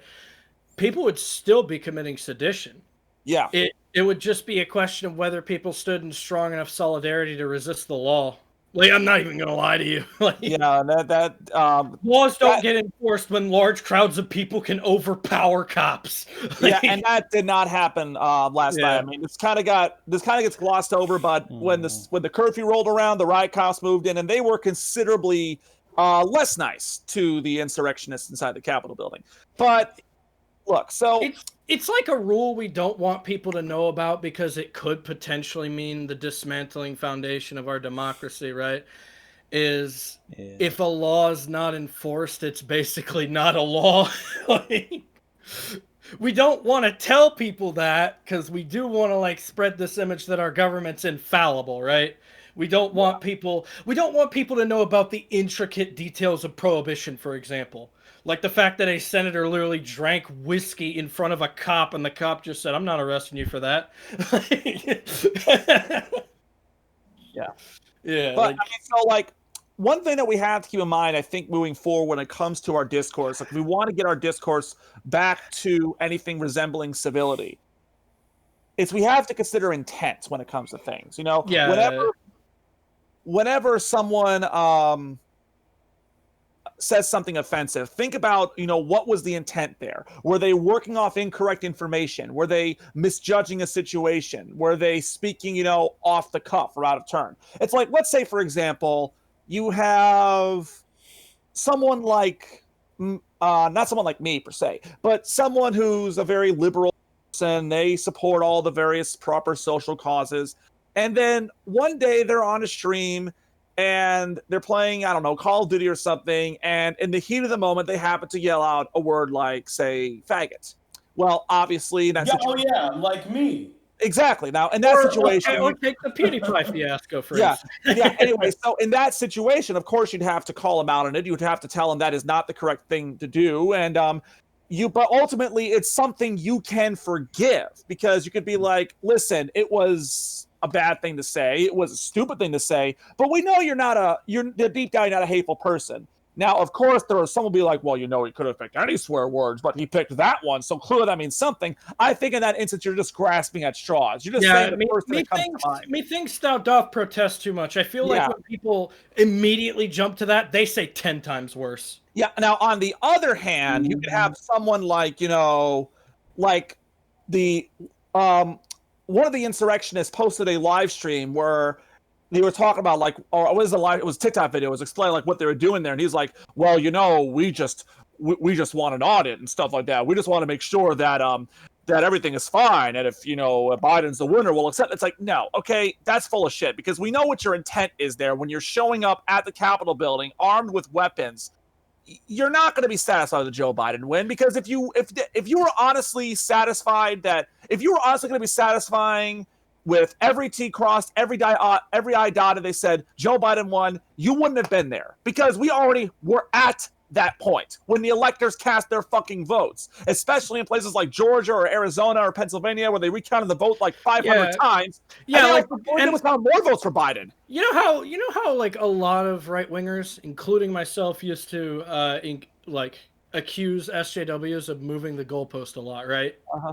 That fucking goalpost soared into the fucking sky. It's gone. There is no goalpost. It is on its way out of the solar system right now, I believe. It was just like a weapon to surpass virtue signaling. Yeah, so that's why when I read this statement here from Josh Hawley, first of all the little tweets that Hawley and Ted Cruz and our old friend, the super spy Dan Crenshaw, remember him? Remember the super spy Dan Crenshaw that was going to punch Antifa out of Georgia and win the election for Purdue and Loeffler? Look how well that turned out. I mean, he's got to be the worst fucking super spy ever. But when they're... Yeah.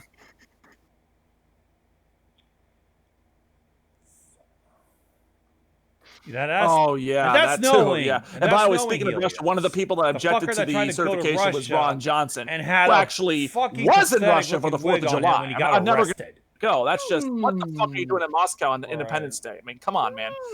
But so when they put out the little statements yesterday saying, "Oh my God, you got to stop this. We're so much better than this. Cut this shit out." It's like, you fucking traitorous scumbags. What you want? Okay, I'm not going to go so far as saying you wanted this, but what did you think was going to happen?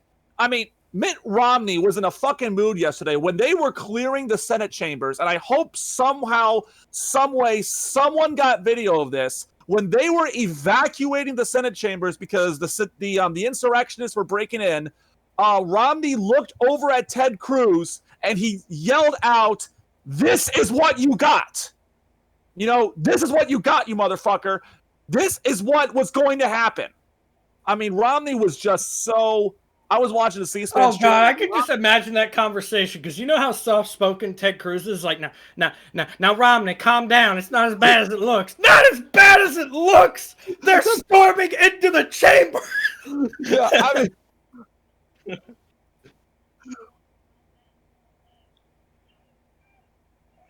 literally took the stand. He literally took the stand. Yeah, just like Ted. I don't give a shit about Pelosi. I play cocaine with her. I've negotiated so many bills with her. You stood there looking like the fucking. I mean, sir. What we're trying to say is that it is the official position of the Sharpcast that if Ted Cruz and Mitt Romney were to ever get into a fight, Mitt Romney would kick Ted Cruz's ass easily. Mitt Romney would fucking destroy that little bitch. I honestly show him the Book of Mormon to the ass. But like I said, you know, Mitt Romney, you could tell last night, Romney was just so fucking done. When Josh Hawley was up there during the Arizona debate and he was giving his whole platitude about how, we just want voter integrity, Romney's like eyes were fucking staring laser beams into the back of his skull the entire time. And then Romney gives a speech and he's like, "Look, we're only here because of the bruised ego of one guy." It's such a great speech. It might go up there with Arnold's RNC speech. It's my all-time favorite speech from a Republican. But no. So anyway, Josh Hawley, as I mentioned, was having this new book coming out from Simon & Schuster about the tyranny of big tech. That's literally the title, by the way, the tyranny of big tech. And they just dropped it. Well, here's what Senator Hawley had to say about that. This is a statement put on his Twitter. Quote, "This could not be more Orwellian. Simon & Schuster is canceling my contract because I was representing my constituents, leading a debate on the Senate floor on voter integrity, which they have now decided to redefine as sedition. Let me be clear, this is not just a contract dispute. It is a direct assault on the First Amendment. Only approved speech can now be published. This is the left looking to cancel everyone they don't approve of. I will fight this cancel culture with everything I have. We'll see you in court." Unquote.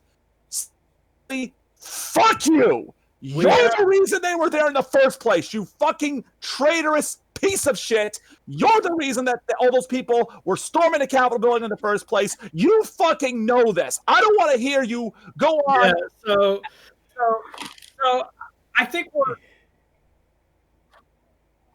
think we're well past the point of they're going to try and tell you I was the guy that kept Trump in check. No, they're going to be like, I was the one who led the sedition. Solidarity. That was the fucking symbol. I mean, look, we all know why Josh Hawley did this. We know why he did this. He's trying to get on the ballot for 2024. He's one of those people who thinks he can take Trumpism, put it through a fucking power wash, and have it come out as shiny nationalist populism, whatever it is. Just, hey, listen, okay, once you take all the crazy tweeting away, this is actually pretty good. Trust me on this. Well, guess what, Josh?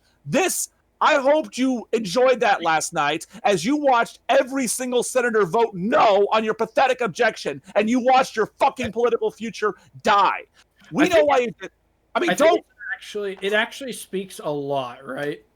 When, what was I gonna say? I lost it. Shit. Okay, well.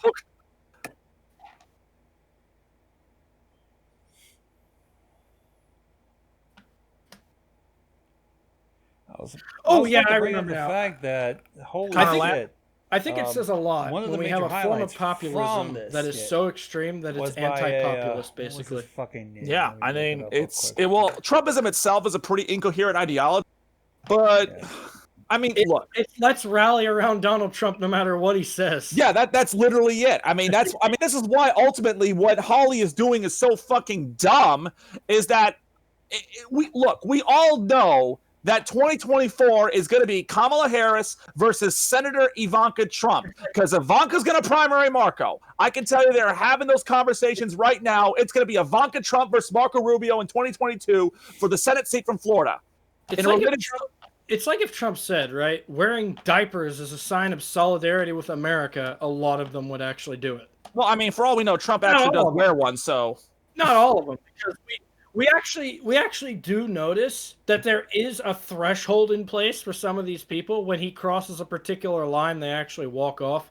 But then there are just like these people that are like limitless. He could say eating babies will solve communism, and and as we saw last night, inspiring an actual goddamn insurrection against the United States government. That's not too far beyond the pale for 120 of these representatives and 7 of these senators. It also garnered up to 600,000 people, which should scare a lot of people. Yeah, well, it's better than 74 million. But I mean, and I know what a lot of the excuses these GOP reps will say is that they're just in it for the policy. Though I don't believe in all the various authoritarian statism. I just want to get policy done. You know what you sound like? You sound like someone who burned their house down, but all they were trying to do is get rid of a bunch of termites. You still burned your fucking house down. Okay, I don't care what your intentions were.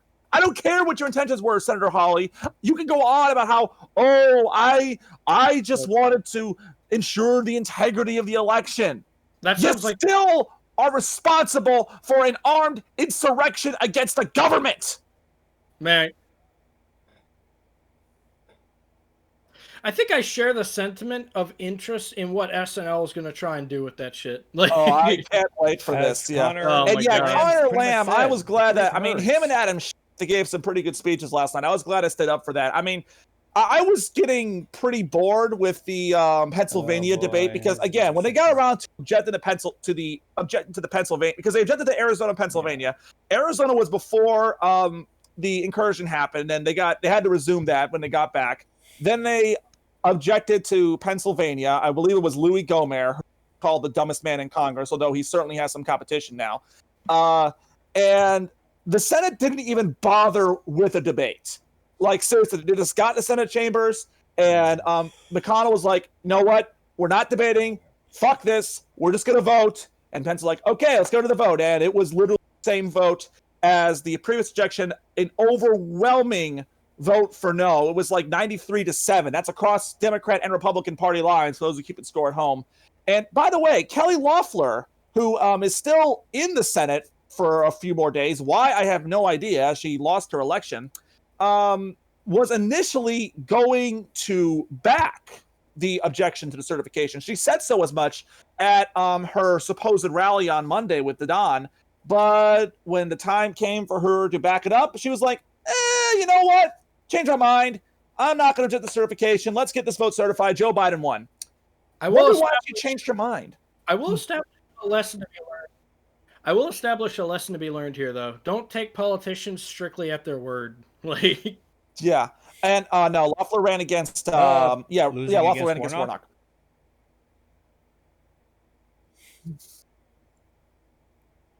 Yeah, well, she leftist Antifa Warnock. What the hell did she call him? Radical socialist. She lost to a black guy. She's embarrassed.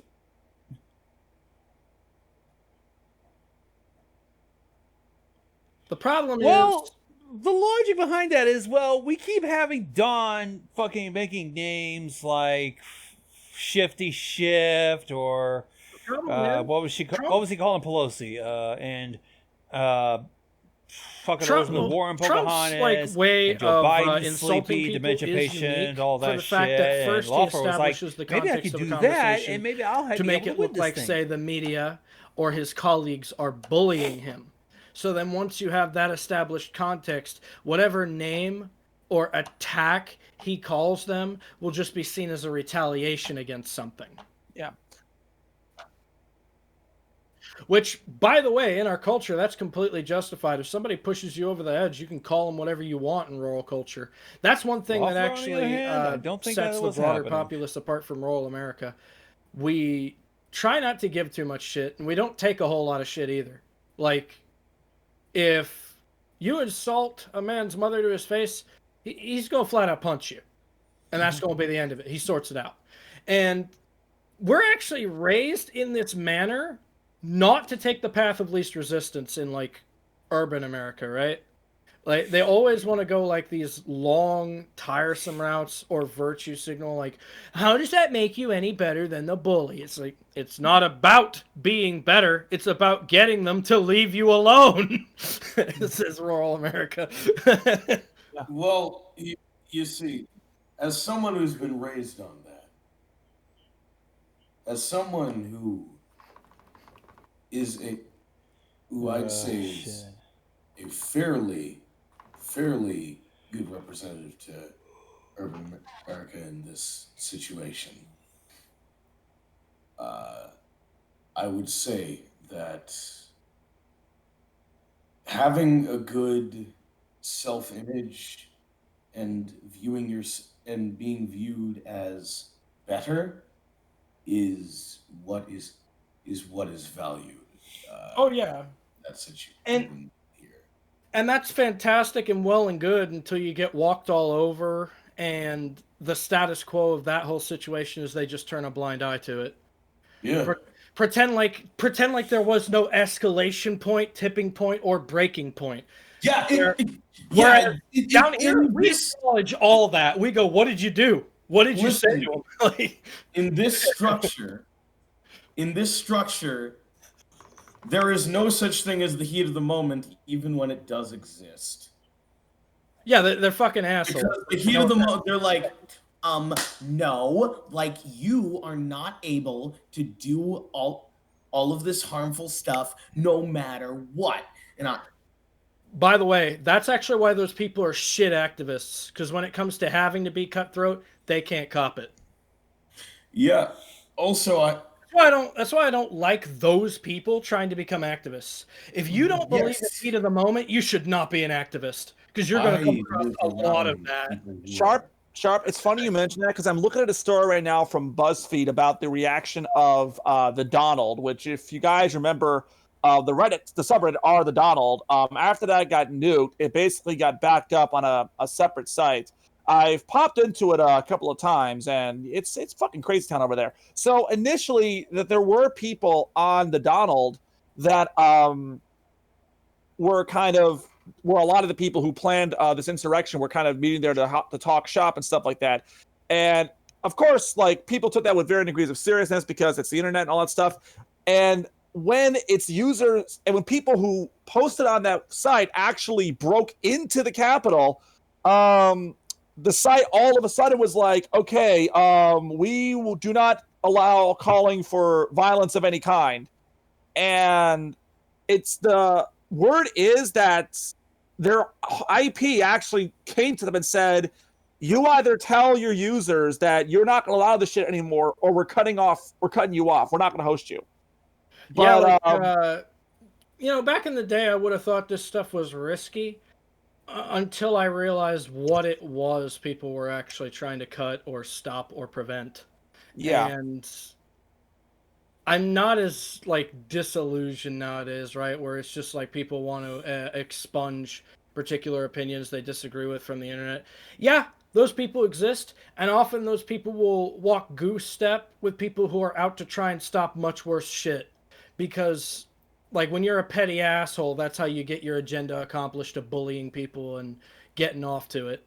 Yeah, what you do you latch on. Yeah, you attach it to something more serious. Yeah, even if it's so small and insignificant, it really has no connection. I'm not gonna sugarcoat it, right? If you latch on to things like Antifa or BLM or meaningful movements trying to help the people to make other people feel weak, or to establish some sort of system of dominance over other people, you're a fucking parasite. And I wish more leftists would say that. No, don't say oh, it's just BLM and then come out and say white people must be exterminated from the world. No, those people actually give the movements a bad name. And I've had long, drawn-out conversations with Scarlett about that, and she's just like, Yeah, I fucking hate them. Yes, they are imminently hateable. Yeah. I swear to whatever God may listen. There's actually one thing we can unite over, but we don't talk about it too much because we feel like it derails from our shit. I do think going into 2021, we should talk about those fringe elements more because they're seeking to derail our causes for their own gain. And the reason as to why we're talking a lot about like accountability and holding people accountable and have systems and checks and balances. Right, so how the fuck are we preventing those parasites from leeching off of us and draining the cause of any will or public goodwill? The best way you can do is just call them out when you see them and tell them the shit and get out. Yeah, and right now, people just won't really do that, and it's The concerning. GOP didn't do that, and look what happened. Yeah, like, and it's not just isolated to the left now, right? It's like, period. People just aren't doing that. And I think I understand why people hate the quote-unquote centrists so much. Yeah, it does explain why centrism gets a bad rap. Because like, okay, so while it's true on the surface that both sides did something, the levels of severity don't always match. Like when Biden was having his debate with Trump, and Trump was just talking over him again and again and again, and Biden's like, "You see what this guy's doing?" And the moderator's just like, "Yeah, both of you are out of." Yeah, and then the moderator's like, Chris Wallace. Chris Wallace was like, "Both of you are out of control." Like fucking Biden just like, I want to beat that sumbitch's ass, but my public image, man. I want to beat that sumbitch, but my public image. He totally And it's the regrets thing- doing that. Seeing Biden's aggression, if he wasn't a politician, I'm literally convinced he would have punched Chris Wallace. Well, you recall that one time at the rally when the guy himself still regretting taking and he challenged and Biden challenged to a push-up contest. Yeah, like Biden's a fighter. Like that's the thing. Yeah, again, like I said, he has this ability to kind of strike that perfect balance between like just old man, just done with this crap, and being like legitimately pissed off. It's very tough to do. Yeah. Also, Gretchen Whitmer, my governor, just tweeted out a image. I believe it's a Photoshop image, not a particularly good Photoshop for that matter. I could have probably done this better. But it's basically her with a shirt saying, "Dear America, sorry about Betsy DeVos. Sincerely, Michigan." So I appreciate Yeah, I DeVos think one family thing we can agree on, fuck DeVos. And here's a better question. Who would be a good Secretary of Education? I don't know. It's going to be I don't know. It's going to be very interesting Ooh, and what Trump picks for that. more More importantly, An actual teacher? I would say, I don't know who, but I know I'd want a better. I'd say I'd want a secretary of education to do something about what the fuck's going on with our education system right now. yeah, and that's the thing. This is a problem with an uneducated America. I'm not actually sure what the powers of the Secretary of Education are. They're basically it depends on what the administration says. I mean, they're basically designed to kind of set the tone for America's schools to follow in terms of like curriculum and stuff. Do they control the budget? What direct ways do they have power over that? It's mostly just establishing the curriculum and telling schools, okay, here's what you got to focus on. Here's like, are you doing well with standardized tests? And they will provide grants for schools to pay based on the level of performance, stuff like that.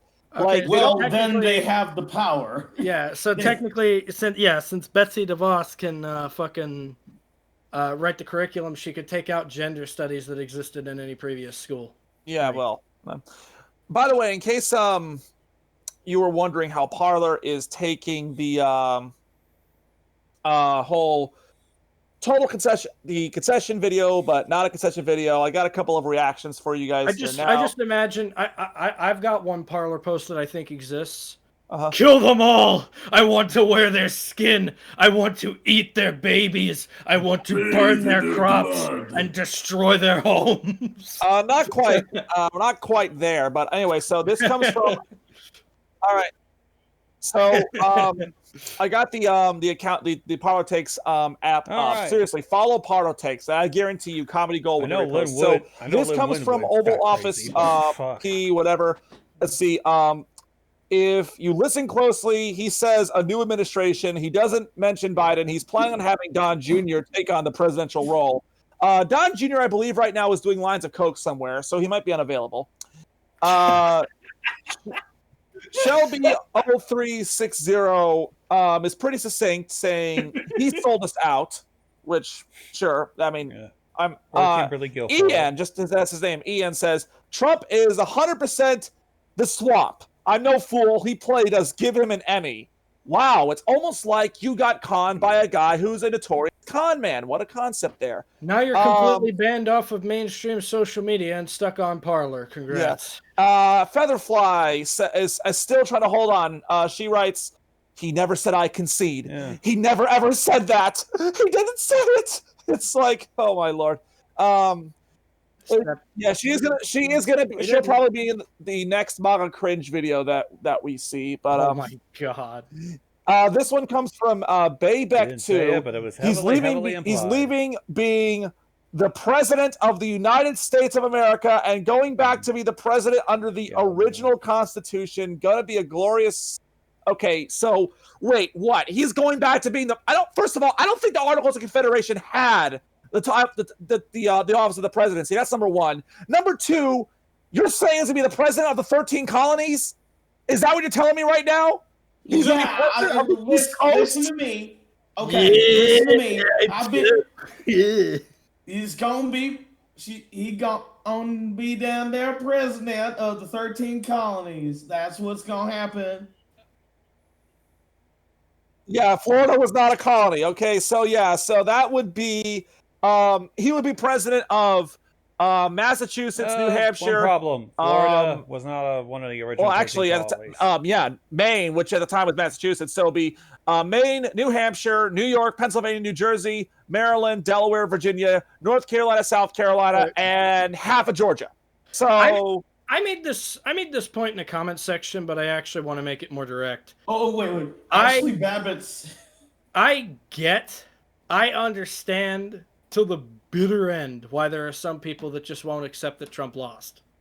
Okay, wait. I accept that, for Trump supporters, they didn't have it super easy. And the way the public acts towards you when you're a MAGA, that's definitely going to change your perspective on things. Like, for one, I don't think throwing eggs and rotten tomatoes at people, taking their jobs, and pretty much just, fucking up every facsimile of their daily life, going to make them less crazy.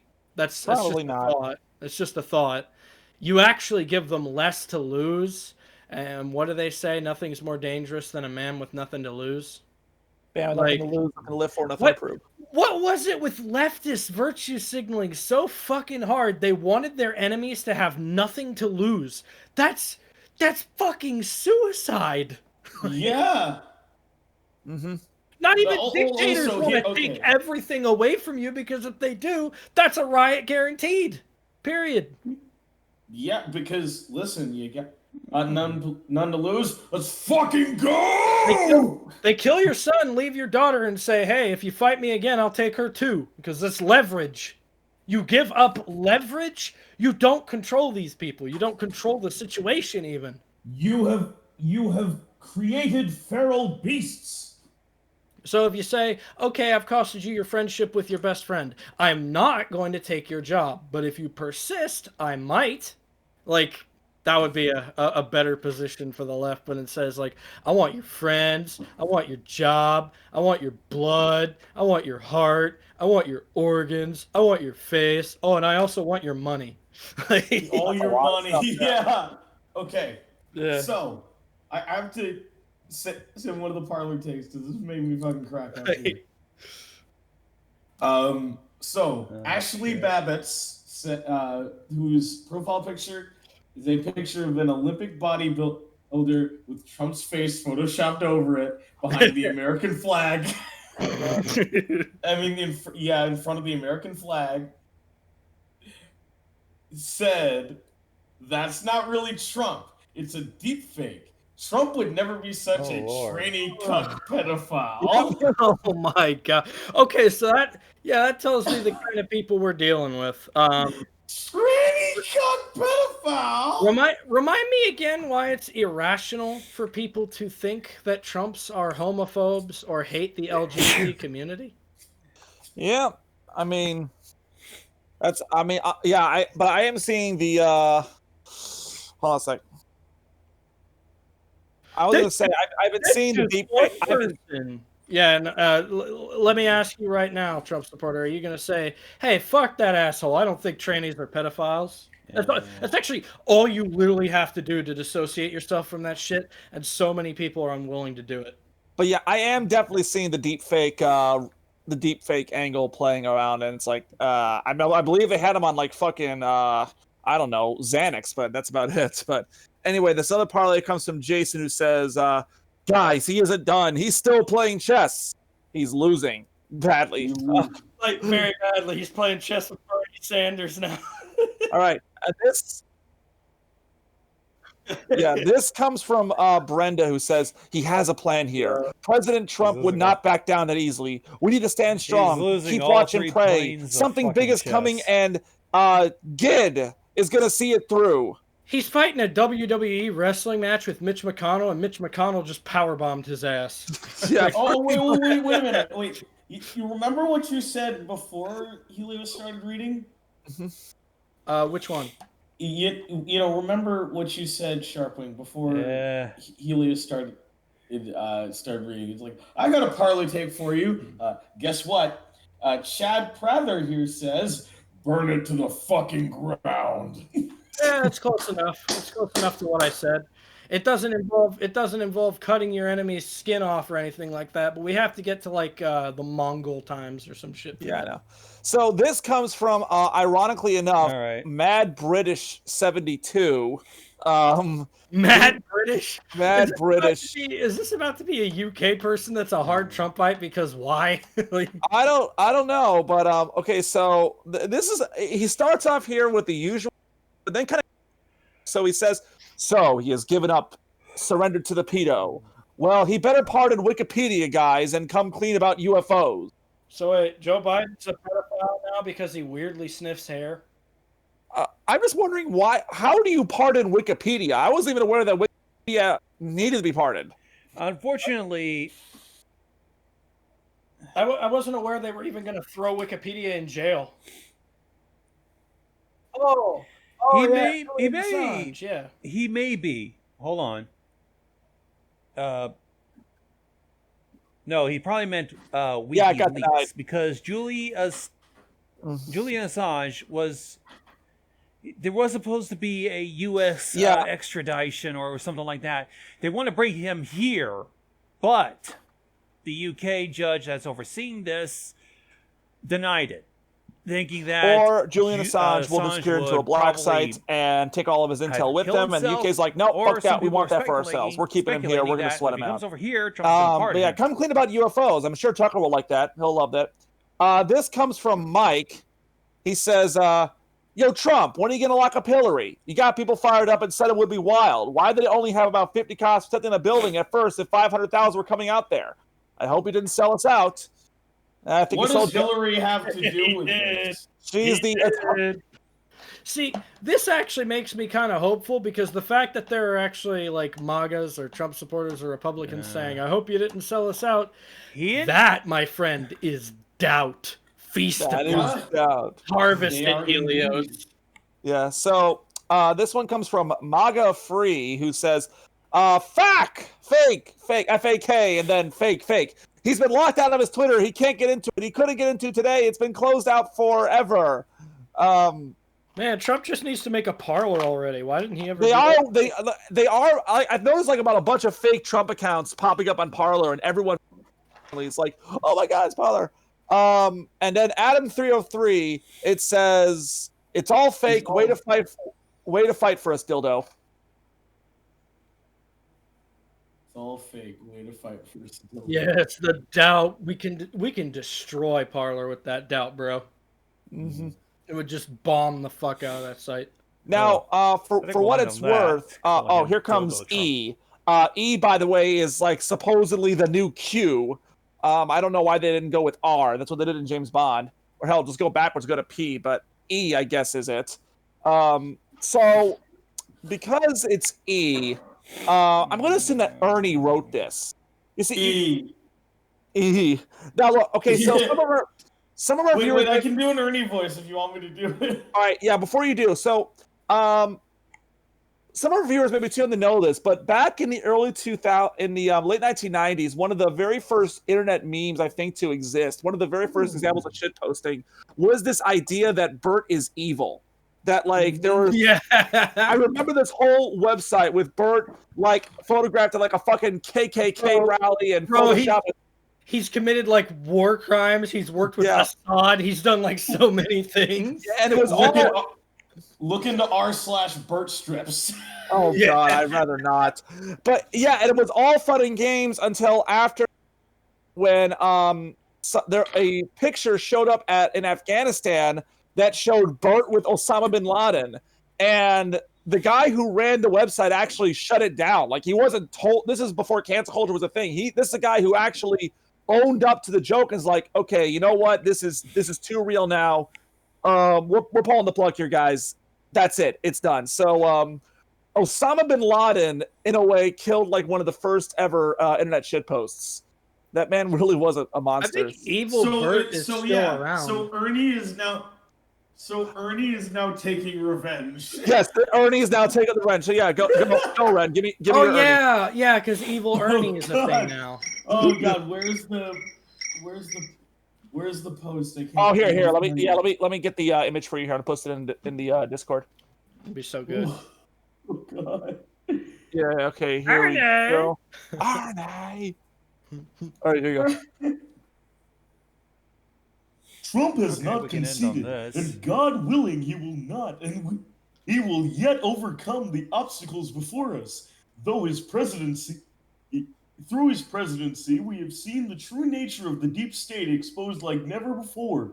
From the very beginning, they crafted false narratives, Bert, to alienate people towards them, and they have never stopped. Even now, they attempt unchecked to steal election from you in Trump's refusal to concede. We've had a wonderful look at the way which they have gone about achieving that goal, something we might not have been able to learn from had Trump not been willing to take those slings and arrows for us. Yet we must look around and learn from our current situation. When we place our hopes and dreams on the shoulders of one man, we leave ourselves too vulnerable to loss and too powerless should our champion be struck down.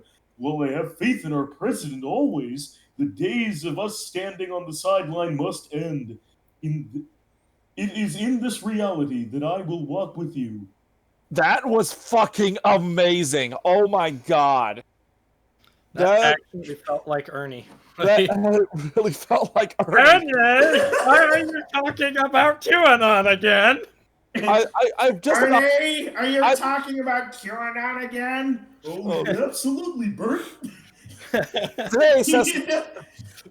Today's episode of Sesame Street was brought to you by the letter 2 and the numbers 4 and 5. That's a pretty good place to end. So, yes, the first show of the new year. We started last year with a bang and started this year with a bigger bang. And hopefully we've only got a couple of more weeks of this stuff here. I mean, at this point, we're just hoping to God no one tries anything stupid, which it seems like an inevitability at this point. So, let's just hope we can get to the next 13 days relatively sane and relatively safe, and then Joe Biden will be sworn in, and we can just put Trump on mute for at least the next 4 years, and hopefully longer, because I still don't think he's going to make it to 2024. I think No, he's going to be the next Grover Cleveland, I tell you. Oh, But God. but yeah, starting season 3 off with a bang. Sharpwing is a dirty, dirty liberal with Second Amendment propensities, and I will quite believably probably lose a lot of friends, make a lot of new ones, and make a lot of enemies because of the things I've said here tonight. And as promised, we are going to eventually start with the game streams. I think we're going to start them after the inauguration because I'm hoping we're not going to have to discuss we're not going to have to look at the White House on a daily basis and wonder what the fuck is going on anymore. I am very much looking forward to that. Okay. Look, it's fine. I've got a project podcast in the works with Scarlett, and with any luck, that will produce competition for Helios. So Helios will want to get on the road faster with gameplay or lose to his socialist competition. Oh my God. I don't think that's how it works. I'm not sure that's how it works. That's Listen, capitalism right there. You don't understand. But what There's if a the big flaw in your socialist plan. does There's a big flaw in capitalism? your plan. There's a flaw in your plan. It's that he wants that socialist. Exactly. So he gets even more jealous because I'm spending more time with them. Unless yeah. I'm about to say unless I decide to crash the podcast because I want to do that, but whatever. Yeah. Like, Like all the gaming streams I've done that you've never come on to. Well, I don't get notifications for when they're on. I don't know why. Oh, It's shit. something- Wow. Yeah. it's just like that gif of Big Bird crashing through the door. New conspiracy. Sharp has been shadow banned. This is why I'm not gaining followers. Yeah, I must say, maybe the algorithm finally hit us. Yeah, I'm just way too progressive. They don't like me. I guess so. I'm causing ripples in Reddit that I don't know. You're going progressive. I'm going the route of destroy the Republican Party. The algorithm's banning us now for hate speech or something. I don't fucking know. Yeah, like I haven't advocated to beat anybody, but I also haven't necessarily said you can't. So like, I just came out in the street and I stopped short of calling 120 members of the House traitors. So I feel like a long time ago we decided to go the Russian Badger route for the fact that, hey, if we do some things that cause us to be demonetized, we'll just get sponsorships. Yeah, lovely. All right. That's all right. That'll do it for us tonight. Thank you all once again for listening. Happy New Year. Hope you all had a good holiday winter break. We all did. I was enjoying mine until all this shit went down. But it's over. Hopefully it's over and done with, and we can just get to the next 13 days without any more shit going down. Please, God, somebody take the fucking football from him at the very least if you're not going to vote the 25th. And we will be back with you. Yeah. Well, we'll talk about that next time. And hopefully we should only have really like one or two more streams where we'll have to actually talk about Trump. And then we can just tell him to fuck off. No. After Trump is gone, that name is fucking blacklisted. Exactly. Like we'll have a couple more streams maybe until like the inauguration. So yeah, you'll be arguing with me about why Biden should go for the public option and not Medicare for all. Oh God, I can't wait. Like my hour-long debate with Scarlett about should we just let the insurance companies compete across state lines, or just put the public option, or do the Medicare for all thing? And I expect that Bernie's gonna be pushing for that for the Senate, and Joe's gonna be like going, I kind of like Helios' idea, and it's gonna be fun. It's gonna be fun. I'm a supporter of the public option myself, so yeah. Yeah. Well, we'll get to that. All right. Thank you all for listening. Stay positive, test negative, keep yourselves sane, take care of yourselves, be safe. We've only got 13 days to go. Let's not let this asshole fuck it up now. Take care. Goodbye.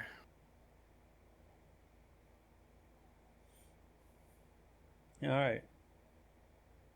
Now to stop recording.